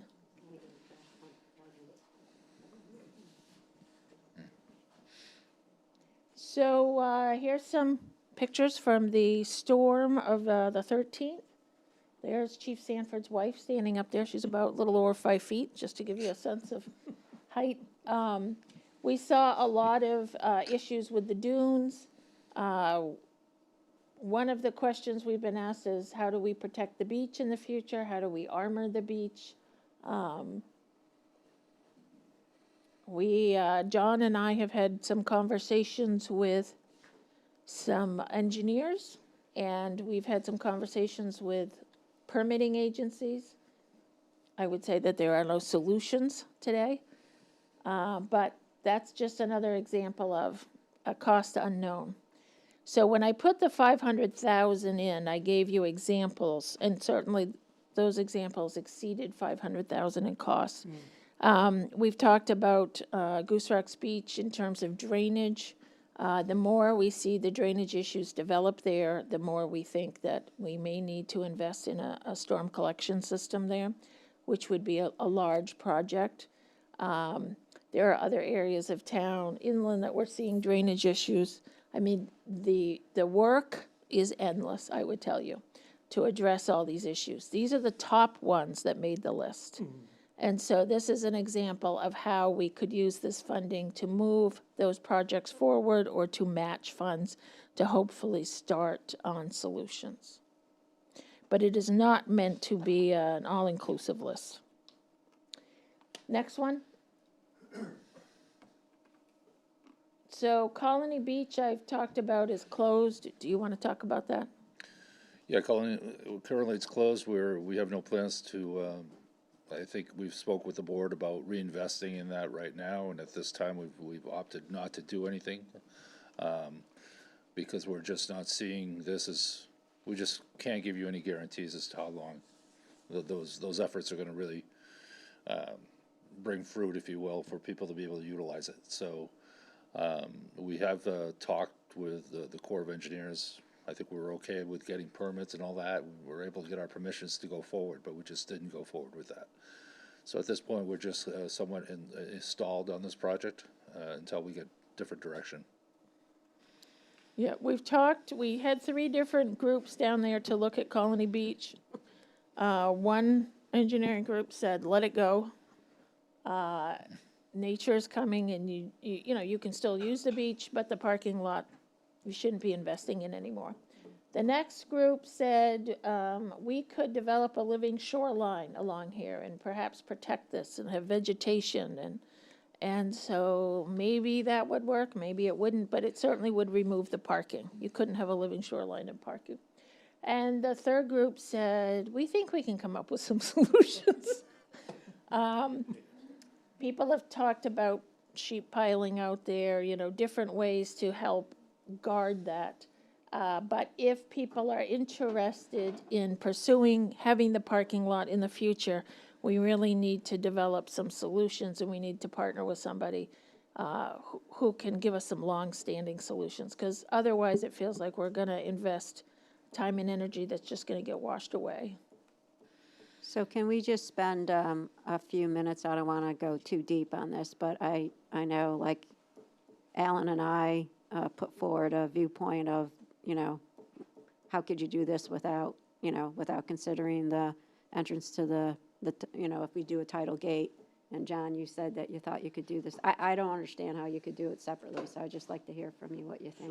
Sure. Well, there are several options on a tidal gate. One would have it considerably farther upriver, so the Colony Beach doesn't factor at all into that. The other would look at doing something possibly closer, but you'd have to have two gates, because you've also got to close off the area that's behind Kennebunk Beach, or it would just wash over Kennebunk Beach and come. So at any rate, there are a number of things that the gate would take into effect. This, to me, is a very standalone issue. Do you want to spend the money to see if you can preserve that little piece that's on the east side of the jetty? I don't see how it's going to work. If you armor the beach to put a parking lot, it's just going to erode the heck out of the natural stuff there. But we could spend some money and have somebody give us a proper engineering opinion and make that decision. It's just not tied, in my opinion, at all to the Kennebunk River issue. They're two separate issues. So you're looking at it from an unknown in terms of a positioning statement, and then a positioning statement of where a gate would or could go versus, I understand what you're saying. Okay. Yeah, I understand. I think, so what would this study for Colony Beach, would we be asking all-inclusive, parking lot and beach, or would we be Yeah. preferencing just beach? I mean, if we want just a beach, I wouldn't do anything. It's there. My concern is that with environmental permitting, the longer we go without a parking lot, that's going to change the scenario We of us. basically gave our right of way of a parking lot by not Yeah. having one. And so all I'm saying is if you want to come up with some solutions, you're on a time clock, in my opinion, with the permitting agencies. So really, what all this $450,000 is it's bringing forward, it's taken a year of consultant work and engineering firms to then bring forward to our residents options. You know, and it's just going to cost us money to come forward with those options. But it's the due diligence from the town to get us there. And then we can make our decisions of whatever the options are and what the town feels about each one. It's also, it's the options, but it's having that, so when the big money is available, because this is going to take big money. We put a tidal dike, I don't know how many million, but it's going to be really big money. So it's going to be a federal, or certainly state, but probably even, so it's having, as Lori said, the shovel ready, having the studies, knowing what it's going to cost, and being first in line. Because heavens knows, there are a lot of towns up and down the coast, and we are a pretty high evaluation. We need to be ready to jump, because there'll be a lot of other people that folks may think are more deserving. So I don't, so it's my concern. But. I think we've been very fortunate to be ahead of the game in terms of the other coastal communities. I hear that over and over again. And so I want to keep us ahead of the game. We applied for that $2.5 million for Pier Road. People told me that was a crazy idea and that we were never going to get that funded. And I said, I want to be in on the first round before anybody else wakes up. And that's how we got that money. So I want to make sure you're continuing to be ahead of the curve. I'd say the one difference with the decision-making you know, like bringing things back to the town is in this money is the match money for Wanby Beach and Ocean Avenue. So that would be construction money, but we're gonna need a lot more than that to Right. do it. Right. And what's your sense, Lori, after the storm, if we've been, like you said, you've gotten us ahead of the curve and we want to stay there, what's your sense from the other towns, to John's point and your point? Are they all running in the same direction right now, or are they? I think they are groggy behind us. Okay, good. I think that they are tending to rebuild the same roads the same way they've done them before. I think that they are doing very small projects that are gonna get them over the next 5 years. And they're not thinking very long-term. It takes the commitment and the spending the money to do that. I think that, and I understand why, because it's overwhelming. I mean, that January 13th storm, I was very depressed for a week. I went home after that weekend and thought, we're never going to work our way out of this. It is overwhelming when you know all the other things. We're dealing with PFAS, you know, Yeah. we have employment issues, you know, you name it. But that was overwhelming. And so it's just, you know, when we talk about a tidal gate, that sounds crazy, right? How are we going to fund that? But it's like if we don't have the opportunity to explore these options, then we're never going to be ready to hit the ball when it comes sailing by us. I know that in 1965, when they put the tidal gate into New Bedford, it was $16.5 million. But it was a lot bigger issue. It was. Today, that'd be like 50 or 60 million. So what's Powerball up to right now? I'm playing. But you know, 50 to 100 years from now, we may be the only quintessential New England town left on the coast of Maine, if we put in this dike, so that's my pitch. I'm not gonna be here to enjoy it. Nor am I. I know, you're doing a pretty good job of it. Thank you, Eric. So we have the last piece of the special projects is 50,000 for street light fixtures. So we're proposing $50,000 again this year. This will cover 20 fixtures for us. Depending on what we need for ancillary items, we may be able to squeeze one or two more fixtures out of that. But this is just the ongoing replacement of the old street lights that we have. Anybody have any questions? You can talk now. So, you know, everybody's got a pet peeve, right? So you obviously know mine on this one, but I've had this pet peeve for several years, and I remember calling Lori about 3 or 4 years ago about it. And I think I talked to you as well, John. But I think we deserve better lighting in Dock Square. I think it looks nasty in the scheme of things as far as it's mismatched, it's glass missing in a lot of the units. It's not great, consistent lighting. The merchants that pay a lot of taxes in this town, the buildings there that may not be residents, deserve a good-looking street. So I would like to see the town put some money away to begin this process. I know you got a couple that's pending to be replaced due to accidents, yeah. right, you said? So I'd like to see us start throwing some money in on a 5-year plan or whatever you're doing to ultimately see those get replaced. What did you say, they were about $7,000 a piece? No, they ended up, we solicited bids from the two closest authorized retailers for those lights, and they ended up at about $4,000 a piece. And it's, you know, for the town and country style, similar to what's down there, it's the closest style that we could get, you know, to match what's down there. You know, looking at that project, you know, I do think it's a project that we should consider in totality. You know, we just talked about the resiliency issues that we have, the flooding down there that we have. So typically we would want to look at that as a whole. You know, that would be replacing wiring, replacing the bases for the lights, you know, that they mount to. We would have to probably do some sidewalk work. There's gonna be some excavation, there's gonna be pavement replacement.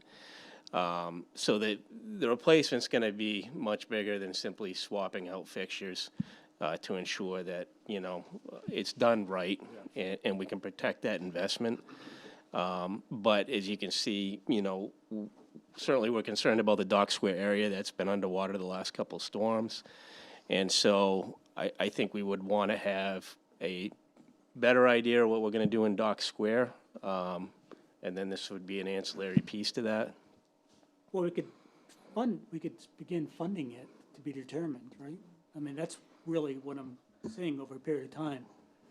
Yeah, and that funding could come from the Dock Square parking lot budget, because that is part of that fund there, and that is a special revenue budget the board has approval over. I don't know how the board feels about that, but. You could earmark a portion of that to just build as a Yep. fund? How many streetlights ballpark, I mean, are we talking 10, we talking 100? Yeah. A dozen, isn't there? I think I was gonna say, 10 or 11 comes to mind. You got two going up Because and you down. have Yeah, some 10 on or Ocean 11. Avenue as well. Jim has a question, he's had his hand Yep. up. Can I comment on this, please? You wanna come to the mic, Jim? Behind this mask is Jim Stockman, and I'm chairman of the lighting committee. And where the committee is right now, we've split the town into 3 sections. Obviously, the Dock Square, Cape Arundel area to North Street, Goose Rocks, and Cape Porpoise. And one of the things that I discovered while we were doing that is this concept of a one-for-one replacement is going to be harder than I thought. If we're replacing the old, as you can see, platter lights at 105 watt each, which we retrofitted when we bought them to 16 watt, our problem is that we have 50 watt, 250, 400. We have so many other types of lights that we need to look at. So in the next week, I was going to go to Chris and say, we got to step back. We have replacement fixtures. We were talking about replacing, we'll do Lock, Oak, and North Street. And that was the 20 fixtures, and that's it. There are areas in town in which we're paying for private lighting. And so we're starting to identify those fixtures that we might want to eliminate. So this is a much bigger project. I would ask that if that's 50,000, that helps us. But with the committee, we're doing a bigger study of how to do this and how to upgrade the lighting here in town. Thanks, Jim. So how can we, if we were to do that, and I'm only one person of the group here, but if we were to do that, how would you do it? Would you put more money in, like another 10,000 every 5 years, for 5 years, or what? I think that Chris is absolutely correct. We have to solve the problem of flooding and the power structure and everything. So that's primary in Dock Square. Do we put lights up on top of the building? And what are we doing this lighting for? Are we doing it for aesthetics? Are we doing it for safety? Are we doing it for security? I think we need to look at that. In the city of Montpelier, they did a project in which they had high 25, 30-foot lights to light down the middle of the street. Then they had lower lights, pedestrian scale, for the where the merchants were, in order not to compete with the merchants. The merchants want to sell merchandise, not lighting fixtures. So, yeah, whatever money you put to it, we're going to use it in the next 5 or 10 years. We'll get it back in terms of lower energy costs and things like that. I'm not sure. So You're saying you could include this in the scope? Well, potentially? absolutely. I'm not saying we're gonna raise the money and do them all next week, that's not what I'm saying. Yeah, and certainly it's up to the board if they want to start putting capital money away for that project, but I think we're still a little ways away from understanding what we're gonna have to do Yeah, in Dock I think Square, that's what so. we're hearing. That's what I'm hearing, is that we don't know what it is yet. It's very similar to our discussion with, going back to the highway department. I think what I'm hearing from Jim and Chris is the study's still ongoing, and actually, they brought in some more concerns with electrical and then what is the strategy for lighting, basically, so. Right, so I mean, if we determine that one of the answers in Dock Square is to raise the roadways down there, well, now I've got to pick up the sidewalks, which means I also need to pick up the lights, you know what I mean? So to go through now and do that work may be lost, if we end up. So I'm not really saying do it now, that's not what I'm saying. But if all of a sudden you wait, it's 5 years from now, and you say, well, we gotta raise another foot or whatever. Sure. Then we gotta wait 5 more years to get the lights. So if you give the build up the fund to do it, it's almost like a capital reserve type fund. Well, so we've to got speak. John's fund, the resiliency fund. I'm not saying take it to resiliency, John. No. Coming to the mic. What we will be doing on the lighting committee is certainly addressing that issue about the Dock Square lighting, creating for the town a master plan of how to proceed into the future in terms of the lighting. Do we want to do all decorative lighting in that immediate area of Union, Ocean Avenue, and into Dock Square? That's one option. So we need to look at a master plan, and that includes, do we bring the radial fixtures downtown now? But that has a cost because we have to put them on CMP poles, and CMP poles might not be in the exact location where we need the light. So we got to look at everything. We need a strategy. So I think Bob gets that. I think Bob's comment is more like Kai's of when are you gonna do it? And so certainly we could put $10,000 away in streetlight fixtures towards that reserve. We can do it as part of the Dock Square parking lot budget and start building that reserve, if the board's inclined to do that. But we need to let Bob know that we will take it up, so that this can get on an agenda, and we will take it up and discuss That's it. really what I'm asking. As a It's board. just, You bet. it's, Yeah. we kick the can. Yep. How much money do we have in this now?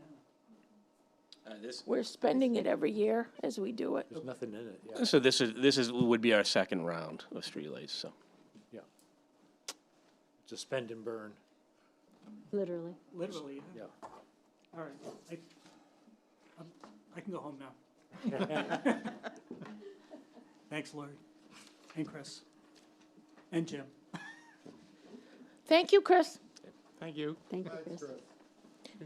So next, under your tab that's called Social Services, it's called Nonprofit Requests.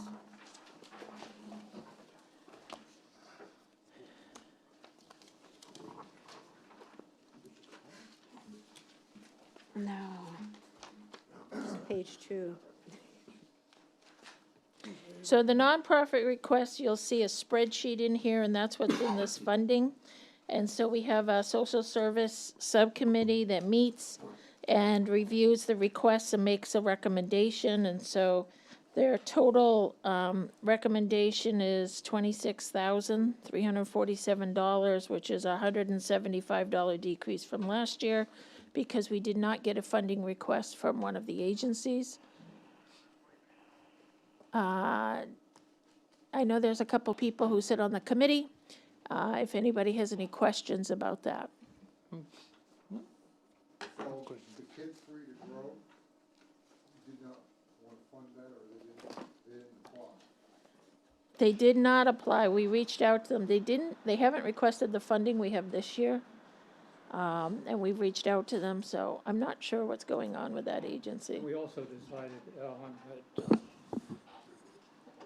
much of what they would have supplied are supplied by other agencies as well, so we're not cutting it out. The York County shelter, is that the one that did that go up? Or, That was the animal one you're thinking of, maybe. oh, okay, We did the animal agreement, and this is the shelter okay. for people. People, this is people. This is human beings. So next on page 127 is the CHEMS budget request. On 127 is the request amount of 300,000. On page 128 and 29 is the budget. And Jim Stockman is here somewhere. He may have just gone out Checking the lights. with, no, with the fire? engine. Yeah. Did- Jay's going to look for him.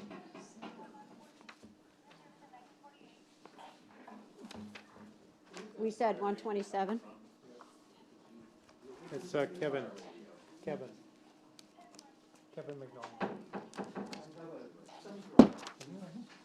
Dan Beard. He's got the radio on. This is Yeah. gonna be a long one. That's not Kevin. It's gonna be a long one. I can't remember. He's asking for 50 more. It's gonna be a long one. Yes, He's asking yeah, I hear you. $1,000. You know, all men look alike to me. And we do now 43% of the M's budget.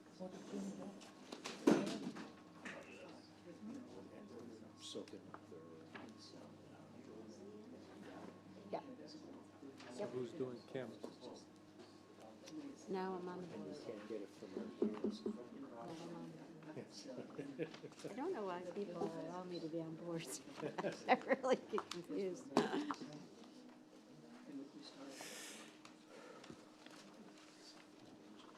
Are you all set, Jim? We're all ready for you.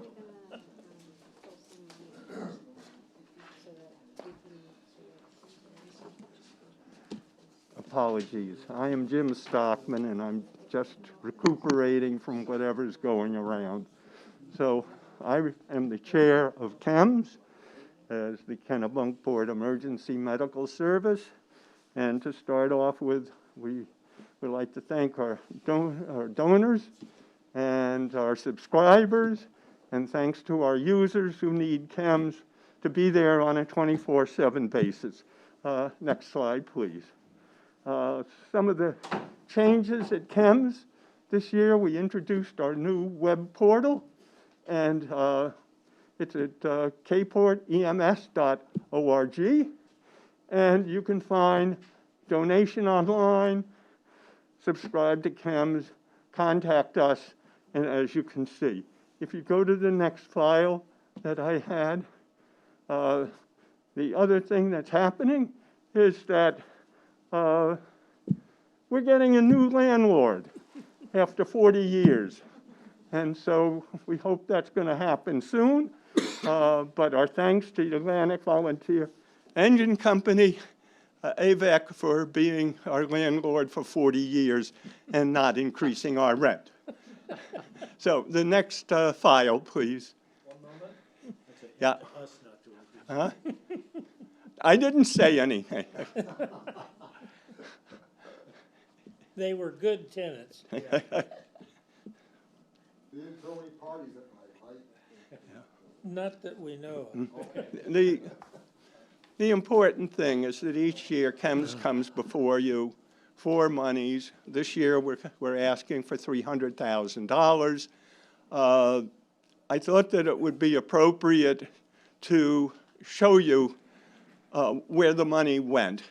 So this is 2019 to 2023 calls for service, and we had 443 calls in the calendar year last year. So if you go to the next slide, please. This is the different types of calls. Can you see the little things in terms of, can you blow that up a little?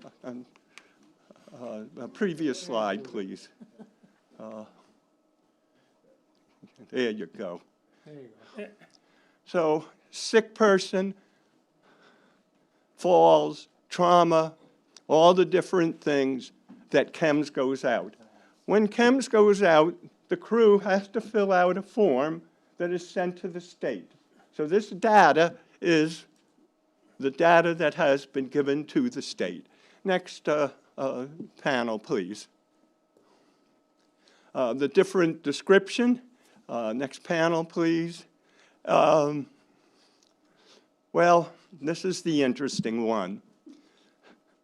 Blow up the patient's age. This has been consistent for 5, 10 years of chems. We basically take care of a very specific population. If you scroll down, please, the number of runs per town, because we do help our neighbors. 94% of our runs are in the port. Next, please. This is very interesting. Our high volume are Wednesday and Saturday. Don't ask me why Wednesday, but Saturday might be. Now, if we scroll down to the next slide, this is the one that I am really proud of our crew. This is how long from when they get a call to when we get out the door to the scene. Please look, under 10 minutes. Do you know if this was a city? They'd say, what? We can't get an ambulance for an hour and a half. This is a real important slide because we work hard to have a crew ready to go out the door. Okay, next slide, please. You're going to ask, where do they go to? Oh, look at that. Biddeford, with a little bit of Maine Med, and there's a % of non-transport. What is non-transport? There's a structure fire. Chems will go to that and run the rehabilitation, take the firefighters' pulse, help them out. We don't bill for that. There are lift assists. There are well-being checks. These are all non-billable chems runs. So go to the next slide, please. And that's it. That's what I have in terms of, well, we gave you $250,000 last year. What'd you do with it? 80% of it went to salaries, to staff chems at 24/7. That's where it went. And you can see the number of calls. There has been, for those of you who are up to date on current events, a main program for EMS in which the state is giving grants. We at chems have applied for it, but we're only allowed $15,000. Wells got $200,000. Somebody else, because we do not have the volume of runs. And so that's the problem. And that's really my presentation for today, and I'll take the questions. Well, it's good that you don't really have. It's a good problem. Yeah, I think everybody here feels good about that. Yeah, now how do I thank you for using our service when we do the service? It's not really when you want it. I think the less than 10 minutes speaks volumes. You know, Well, I had occasion to ride in your limousine a couple months ago, and they were at my house in under 5 minutes. Under 5 minutes. I can't tell you exactly how long it was, but it was fast. It's fast. The reason that some of the numbers are askew, they could have been coming from the hospital and a call came in and that would be a longer run. So sometimes that happens. But primarily, we're doing what you've asked us to do. Provide you an ambulance service at the best possible cost that is reliable, sustainable, as long as somebody gives us money. The only thing I would add is if you're over 60 years of age, I recommend you take out the insurance policy. The insurance policy is our subscription service. This is a service for many of our frequent flyer people, and we have many of those. The important thing of that is insurance covers so much, Medicare covers so much, and then there is this out-of-pocket. If you subscribe to our subscription service, CHEMS writes off that out-of-pocket, and you are not billed. So for many people who want to give extra money to CHEMS, you take out that subscription, you're gambling. If you don't need it, we thank you. We can use the money. But if you need it, it's there. And one of my board members had asked what's happening with it. And we've been doing this now for 5 years. First year, we got about 20,000. The next year, we had 30.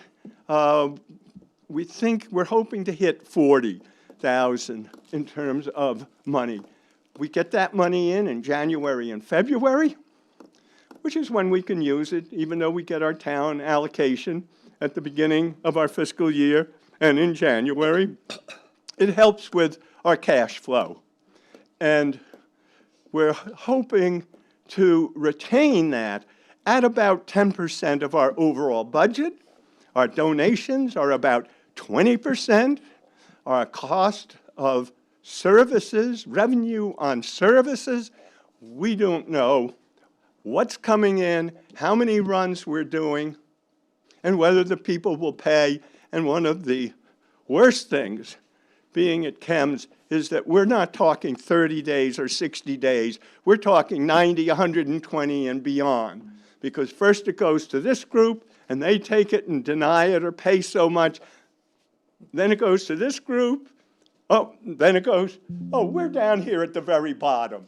So by the time we see any money, and that subscription service gives us that money to use up front. Any other questions?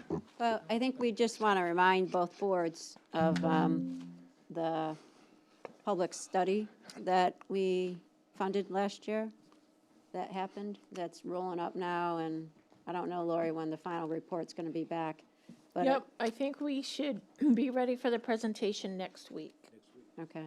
And then what that does is, so as Jim said, this 50,000 year-over-year increase is payroll resource. Payroll driven to get, Payroll driven. to really get the, we very carefully study all of the other agencies. We're not up at the top. We're not at the bottom. We're in the middle. We sometimes, we came up with a longevity because we want to, if you're all owning a business, what is it about? Hiring employees, keeping retention. Retention. And that's what we've done at CHEMS. One of the things we're introducing is a longevity for our EMTs now, where we've had it in place for our paramedics. So again, how many years have you been with CHEMS? We're going to reward you. Might be 50 cents or $1 more an hour, but we're looking at that to keep the people, the quality of people. The one thing you don't want is to be on the floor and say, oh, is this your first? You wanted somebody experienced who can respond to whatever that issue is, and CHEMS never knows what the issue is until it gets dispatched and somebody gives them a description. Jim, what percentage of your total budget does the town contribute? It's about, at this point, it's about 50%. We just don't have the volume. We don't have enough calls to pay for it.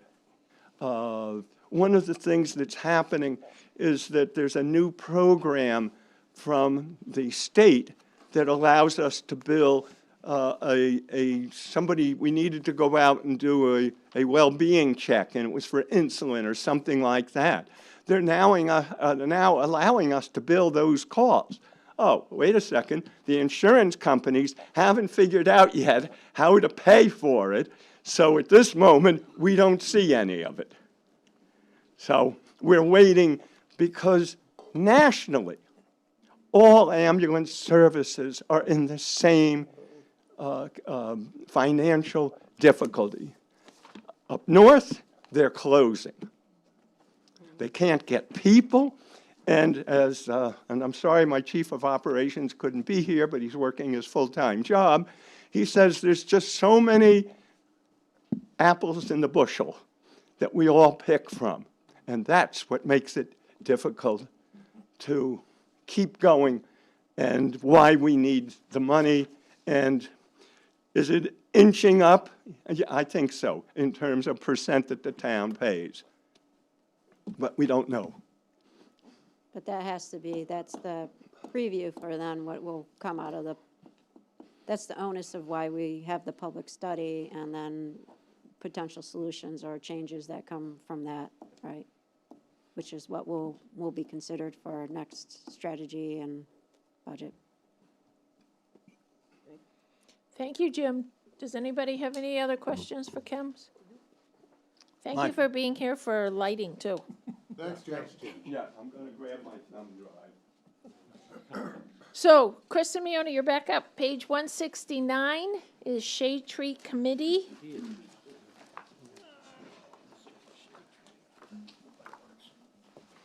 I think we have a picture of planting trees, Dave.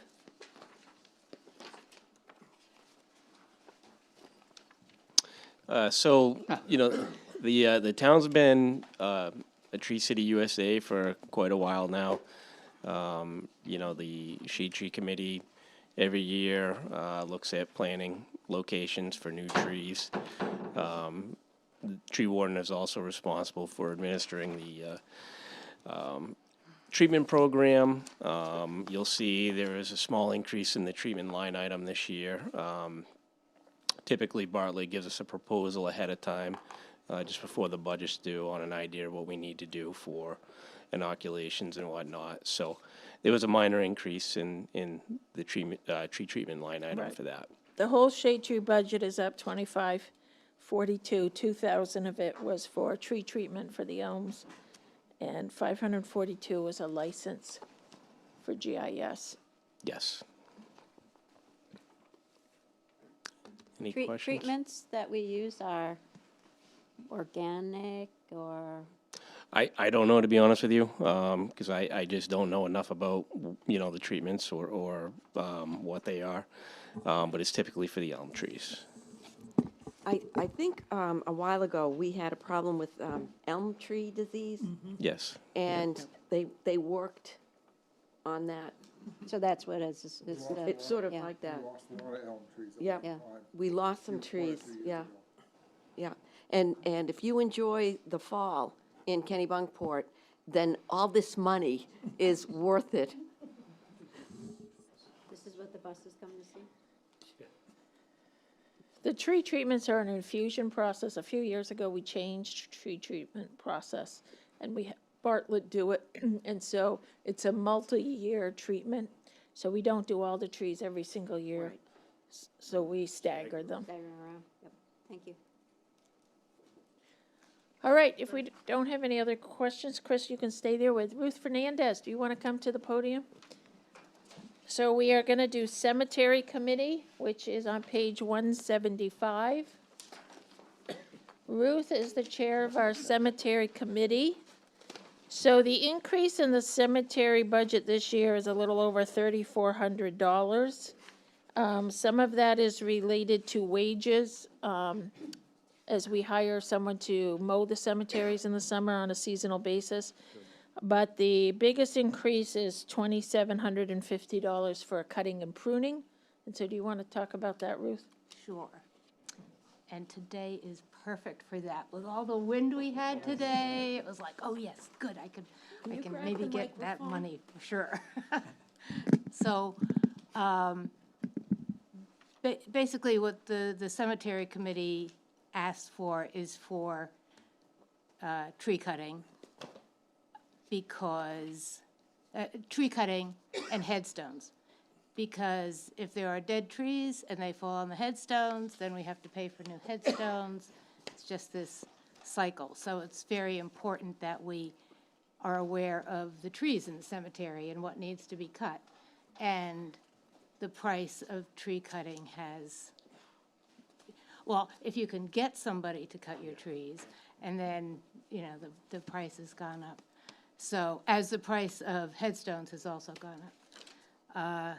So, basically, that's our,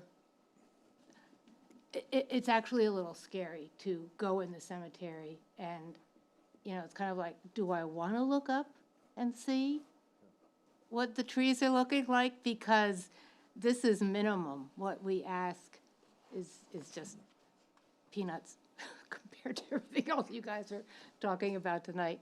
But, you know, our cemeteries are important, and for instance, the one on North Street, Village, it's called Village, the Tombs, Bass Cove. So I went in there and just to walk around and look at the trees there. And we are having a tree cut down this spring, but there are 2 other big trees that need to be cut down that aren't in the budget. So maybe we'd be able to get those cut down after June, depending on the price, and so. Do you also take care of the Arundel Cemetery? No, that has a separate, Okay. I was just curious, yeah. a separate thing.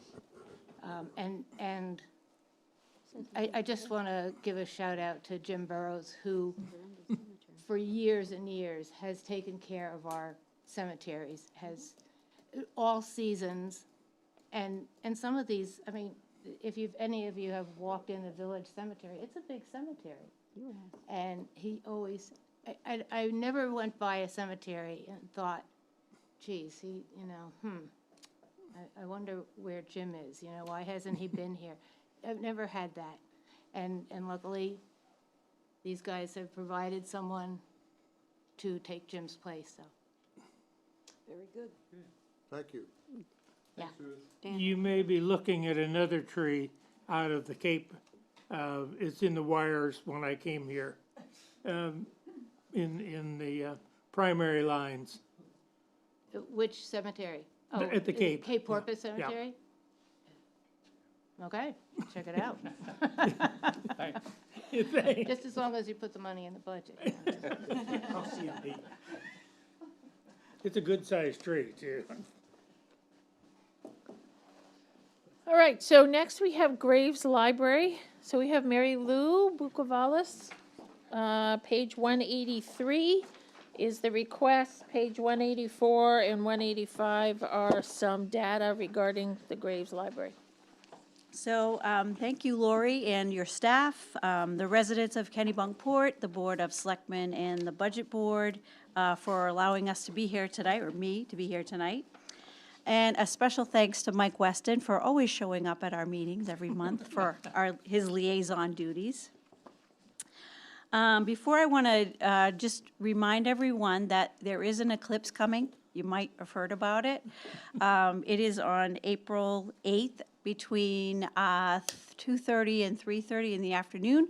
So we're trying to get as many people, right, into the Parsons Field to watch it together as a community event. I hear the rec department is actually getting a playlist ready for music, so we're really trying to get everybody there, and maybe somebody could do a flyover and take a picture of us all. But we do have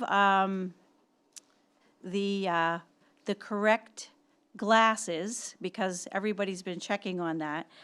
We have as many as we can pass out, and I think Stephanie's ordered some as well. So hopefully you'll all join us on April 8th.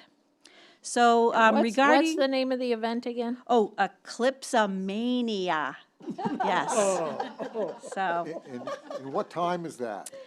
well, I think what we're gonna see is supposed to be at 3:30 in the afternoon, but we want to get some people there and, just have a little bit of a party. So it's gonna last, 8 minutes, maybe?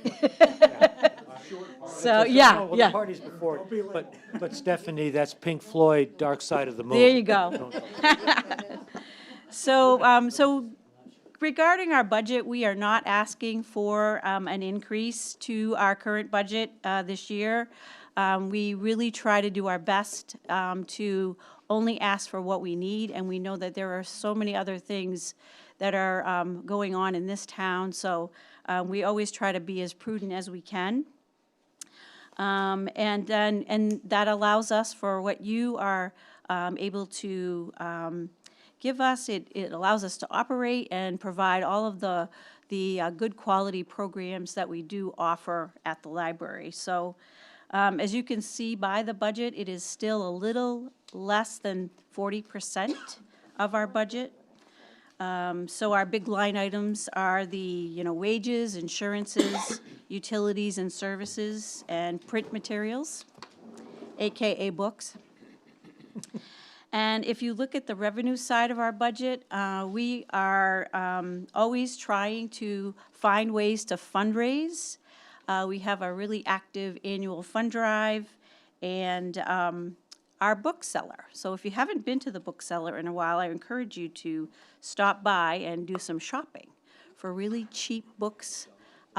Yes, as you can see, there's a picture of our bookseller there with our board president, Connie Dykstra, holding up a book. And in the lower corner, there's some shoppers.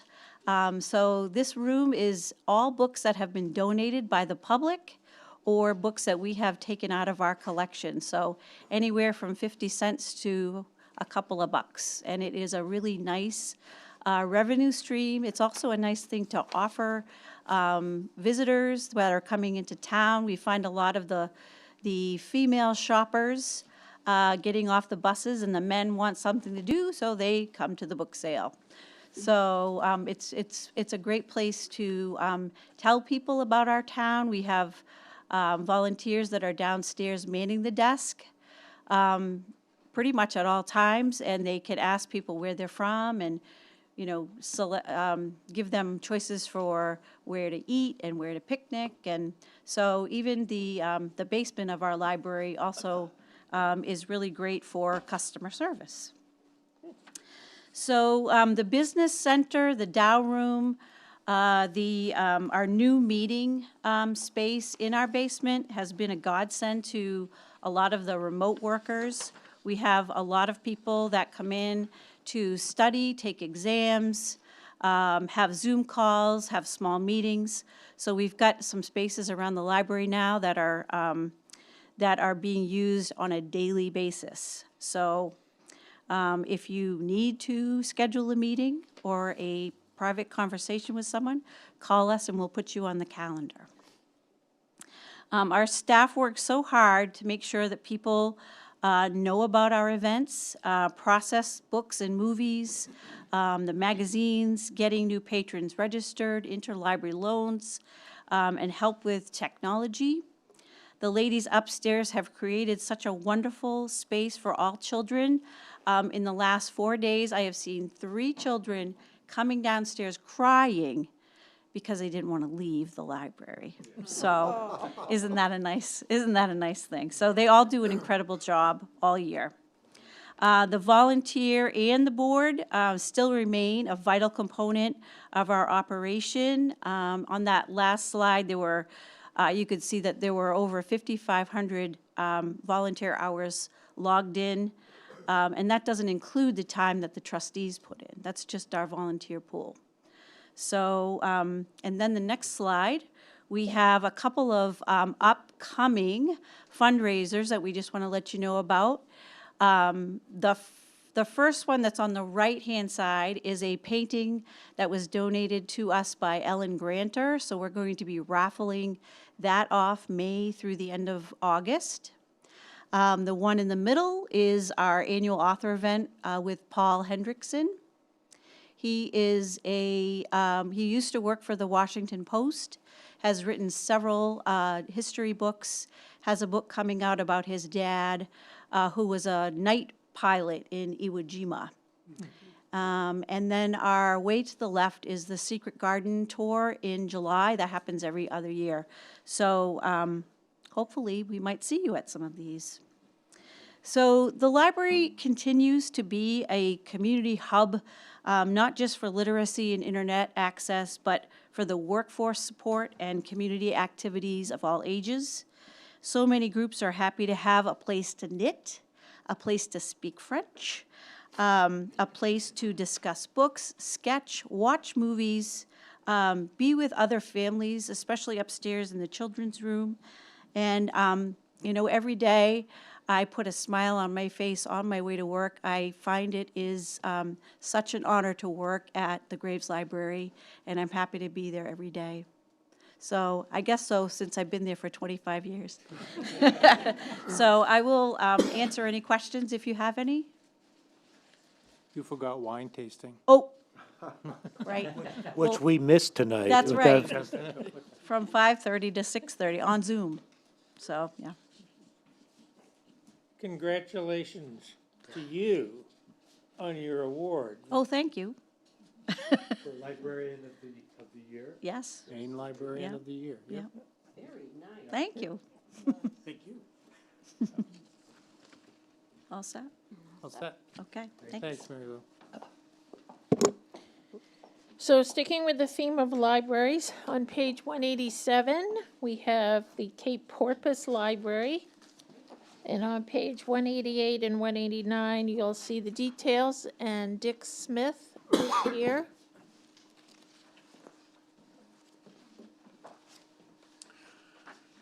Sorry, I didn't come equipped with those beautiful graphics that Mary Lou had. You want to just put that last picture up there and I'll talk from that one? But now, we're listed on the agenda as the Cape Porpoise Library, and in fact, that is what's on our letterhead, it's on our checking account and so on. But I happened to be going through some old records a week or so ago and found the statement from the state of Maine, which certified us as a 501c3 charitable organization. And indeed, the name at that time was known as the Cape Porpoise Community Library. And to me, that is more relevant, because what gets me excited about the Cape Porpoise Library is how important it is to the people in our community. And one of the, I think, best indicators of that is the response that we get to the annual fundraising letter. It's not the dollar amount, but over 35% of the people who received a letter provided a donation. And that, having worked with a few other charitable organizations or people who send out fundraising, I think that is a remarkable show of support. As it happens, and as I've listened to all these requests tonight, I guess I'm proud to say that I'm asking for the least amount of money of anybody you've talked with. But we have, over the past 4 years, been able to request exactly the same amount each year. Unfortunately, this year, we're finding that we really have to increase that. The increase is not a great deal among the numbers that I've heard here, but it is a big deal to us.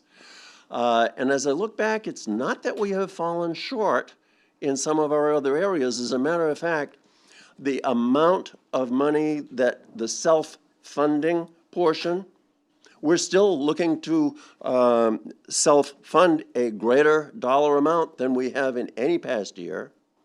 And last year, anyway, our donations were several $1,000s more than they had been the prior year, which indeed was higher than its prior year. So it's just that expenses have gone up, and we need the extra money that we are requesting to cover those expenses. Now, I talked about, the community element of it. Well, Indeed, the Cape Porpoise Library, it's only open 4 days a week. And we get many of the same familiar faces day by day, but we have begun to do more things that are less routinely scheduled. For instance, the days that our, what do they call them, early release days from school, our director opens the library for kids and runs workshops to keep, to fill in that extra half day. And the parents have come to depend on that. And then she has done other workshops with the kids that are typically related to a nearby holiday, Christmas, Halloween, whatever, making projects and the like. We have, to a degree at least, kept up with the modern times to have the cloud library for people who wish to have their books in electronic media rather than printed. We still have books that can be taken out, but we're no longer loaning DVDs because people just aren't asking for them anymore. So we are remaining current. We're trying to remain very relevant, and I think doing a good job with that. And like the Graves Library, we've even had impact from the work from home folks, or work remotely folks, I guess I should term it. People who come in requesting a scan a document, or print something, or fax it, or even to take advantage of our notary public service. So that scope of activity has also shown an increase, although I don't have metrics on it at this time.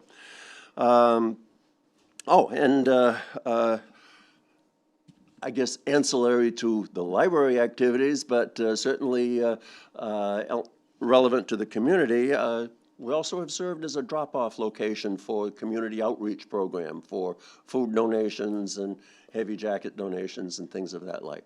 So, are there any questions? We very much appreciate your support. Thank you. Thank you. Comment, though, if I could. To your point, the Rotary Club's Interact Club, which is the middle school, students have been, the donations of coats and hats and stuff. You guys did a great job, as did the Graves Library, so thank you very much. Good, thank you.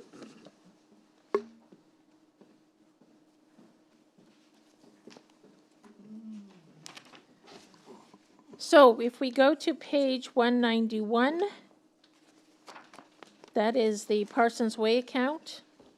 And this is the funding that allows for us to maintain Parsons Way along Ocean Avenue. Every year, we're required to prune that and cut that back in order to maintain the view corridor for the donated land from Henry Parson. And you can see we've increased it a little. We're seeing that price go up as well. Chris is in charge of that if anybody has questions. Do you see a common theme? Well, he wears a lot of Chris. hats, doesn't he? Chris. What is the? Do you have any lights on there? I don't, no lights down there to worry about. Any questions on Parsons Way? Did you want a light put there, Bob? No, you're good? I like the blue. We're good. No? We're good. Okay. Good job. All right, so we're going to page 203, which is what we call our miscellaneous agencies. Chris is not in charge of any of these accounts. But he does put the flags up for us for Memorial Day. So the first item under miscellaneous agencies is Memorial Day. This is the funding that we contribute to the American Legion for the power and amplification for the parade and the honorary service we do in Dock Square. The $2,000 goes to the Seacoast Garden Club, who does our plantings in Dock Square as well as other places within Kennebunkport and Kennebunk. And they do a fabulous job. It's all volunteer, but we pay for the plantings. The 4th of July is the fireworks that we split with Kennebunk 50-50. And so that is the price that Kennebunk has given us this year for the same firework display. It's gone up $500 or $1,000 overall. And then the Southern Maine Veterans Memorial and the Senior Center Lower Village are donations that were covered by the Social Services Subcommittee. And that was the recommendation on funding.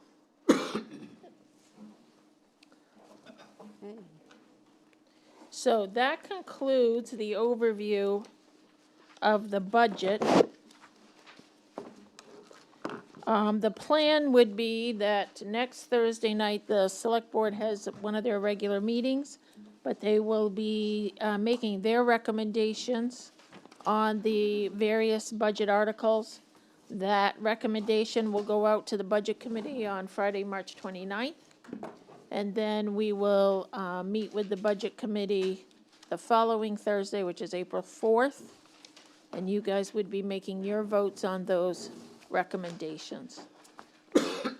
Does anybody have any outstanding items, any things they want to cover, or questions, concerns, items that they're looking for more information? I just have a quick one. So going back to the comment about the school budget, and, you know, like we've talked about before, the municipal side of the budget, you know, a lot of great work has been done. So if I'm just looking at not changing the work, but if I'm looking at different funding options, so the only one I can think of, and it may or may not be an option, is the,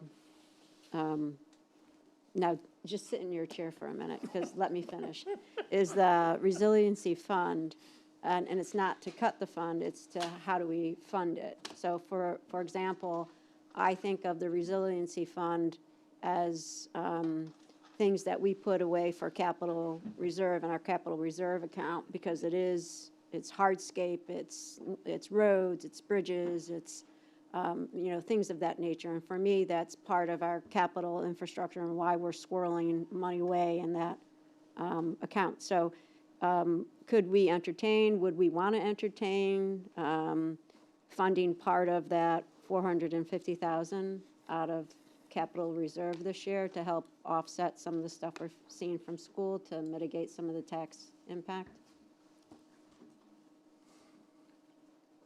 Not me. So the only thing I would say is that right now, the balance in the capital reserve is 1.4 million. We, in this budget, have proposed to spend 600,000 of that already. So that's helping fund the whole capital. You could attend it to one item or another. So you'd be talking about increasing that funding level. Yeah, so if we have 1.4 million, if we have 1.4 million in our reserve, 600,000 you said is coming out, then 800 left. would we, so John's doing the math for me, thank you. Yeah. So we have 800 left.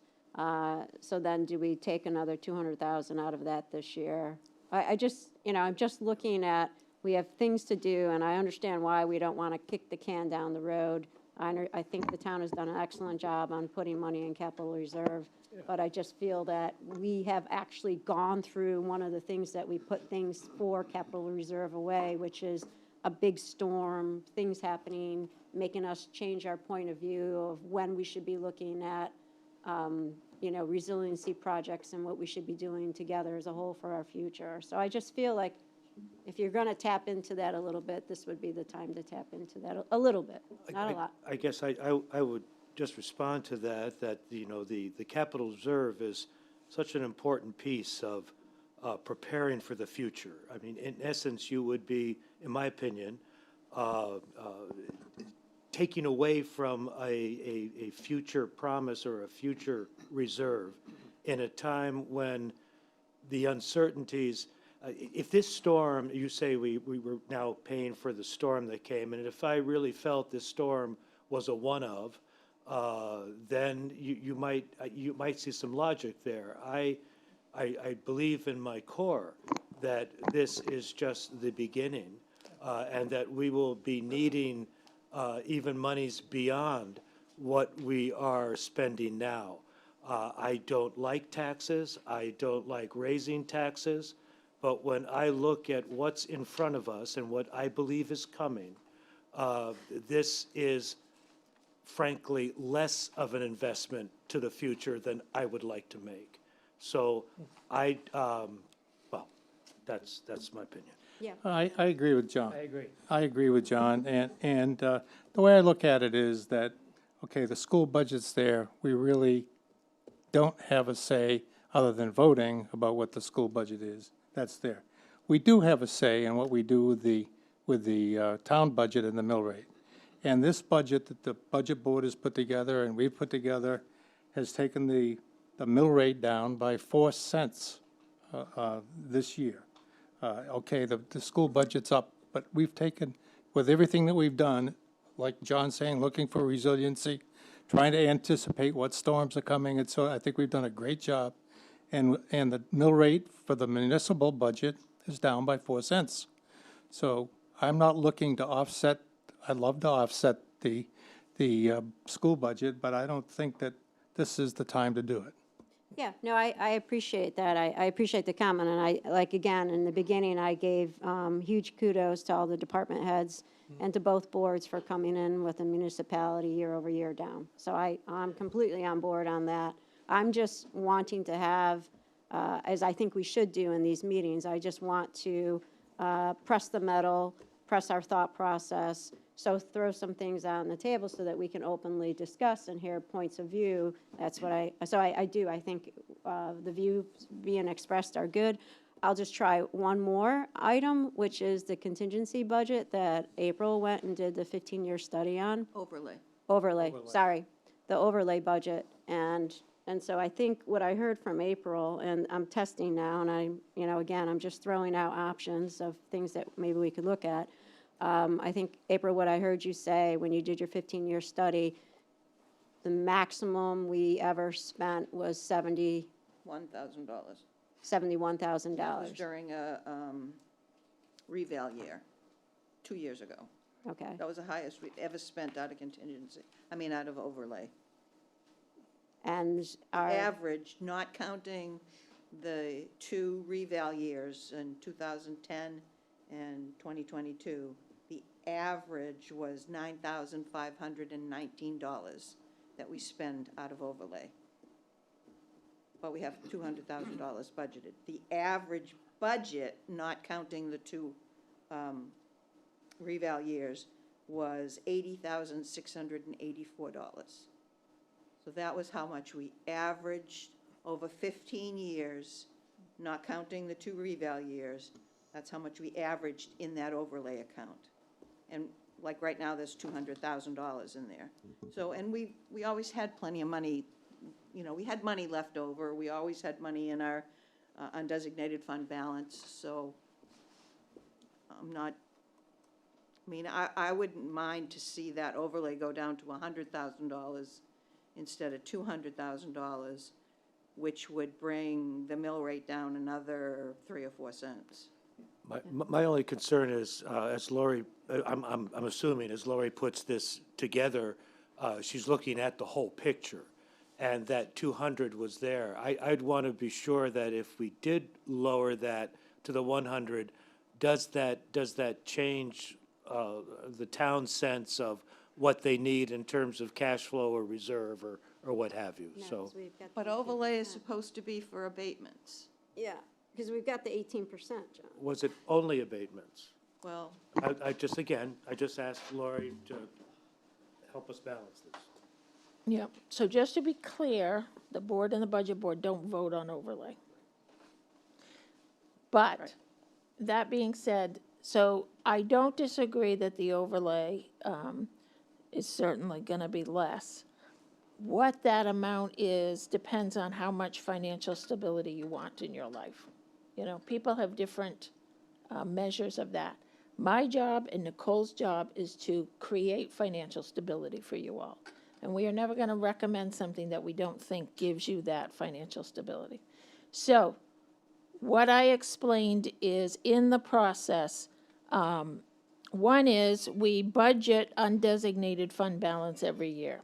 So you're reaching into the fund balance till and you're saying, we're gonna use that to help balance our budget and count it as a revenue.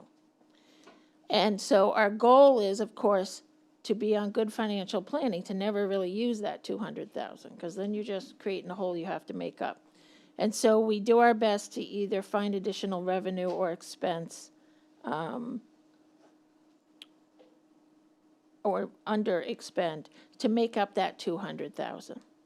And then our goal is to have 18% fund balance at the end of the fiscal year. And so every time the school and county and the municipal budget goes up, that 18% is a bigger number.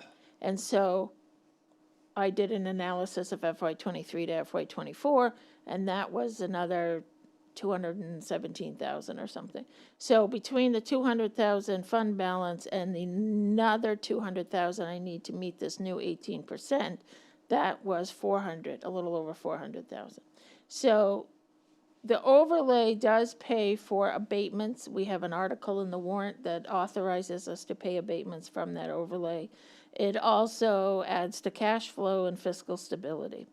And in case something comes up during the year, you know, that you're unplanned for, that's, you know, we don't want to send out a third tax bill, you know. So we would go to the fund balance in order to pay for that. And so it's, you know, it's a conversation we can have. You're never going to hear me recommend that. I think 100,000 is low for a community our size with a budget. We're seeing a school budget that's over 13 million. So it's increasing by over 1 million, 1.3. And so, you know, you look at 18% of that, you know, I'm going to have to make up, and that's all on the town side, you know. It's not coming from the school, it's not coming from the county. It's a bill we owe, and so we have to be prepared. So I agree that it can be lower than 200,000. I'm always going to show you a conservative number. I think as we see what the valuation looks like, you know, that number will come into check as we do the commitment. But it's about how secure do you want to be? You know, do you want to pay today or do you want to pay tomorrow? And so I'm not saying we do, you know, if we had a huge economic downturn, if there was no tourism, if we washed out Goose Rock's Beach and people couldn't pay their tax bills, I mean, those are reasons why we'd be in big financial straits. I don't foresee those in the next year, but I haven't rubbed my crystal ball lately. No, I agree with John. I think we ought to leave it at the $200,000 amount. I just hate, like, having to reduce our budget because the school budget is so expensive. So that kind of makes me annoyed. And I really don't want to, I mean, I think our budget is wonderful. It's down, almost 2%. So I mean, I think it's a struggle that everybody I've worked with for 35 years have had. You know, do we make up for the school budget? Or are we going to have to cut on the municipal side to make up for that cost? And, you know, if the school's here, they tell you all the reasons why they need that funding. And it's really about the formula. It's not that their whole budget was up 11%. It's just that we're getting the hit because of the formula. Right. I think part of the problem too is that when people pay their tax bills here, you don't pay a separate school tax bill. They don't see it. So they don't see it. They think you it's all know. coming They think because it's of us. all. And so we are proposing and will be proposing, you know, as we talked about tonight, multiple different projects in the future, you know, for the resiliency of our town. And I just, you know, I think that's hard then to, I can foresee, because of what we've run into at the school, how that might stymie somebody's appetite for things that we really want to do on our end. So it is, I agree with everything that's said here. I'm just struggling with knowing how taxpayers will react and the idea. So that's why I just wanted to have this conversation. I wanted to push the metal a little bit to see if there was anything that we can unturn. I'd like to make a comment. Probably I'm a little bit biased with schools, being the fact that I was on a school board for 10 years, but the big driver in the school budget, I'm sure, is salaries, which is a big driver in our budget, listening to what Nicole says. And then the bus, the cost of fuel, and all those kind of things. So I think sometimes municipalities, and the one I came from was the same way. I was in the budget committee there and heard the same thing, but I think it's easy to blame the school budget. And when you write a check to pay your taxes, I'm writing one check, comes out of the same pocket, I don't care. Really, for the most part, it's what's right. And a lot of people like myself that don't send kids to school anymore make the statement that they don't have to, any kids in the school, so why should I have to pay that? Well, clearly, our tax bill, $4,000, $5,000, $6,000 or whatever it is, doesn't pay to educate one kid, never mind a whole family. So I just think we need to be careful with that, and I think that sets the wrong example to the overall population. That's my 2 cents.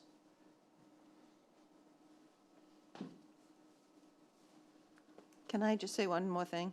Make it short, huh? I'll make it real short. I just want to thank the Board of Selectmen for working with us last year and listening to what we had to say and looking at the fees and increasing some of the fees to help with the revenue.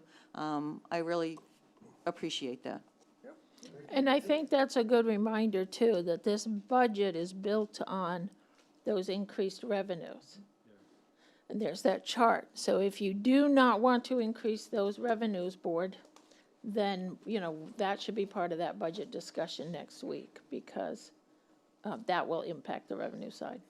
I think we have to go back to John's idea about the Goose Rock Speak stickers, the ones that we voted down from John. $50 for those daily stickers. I'm with you now. I'm with you, buddy. Let's sign it back up.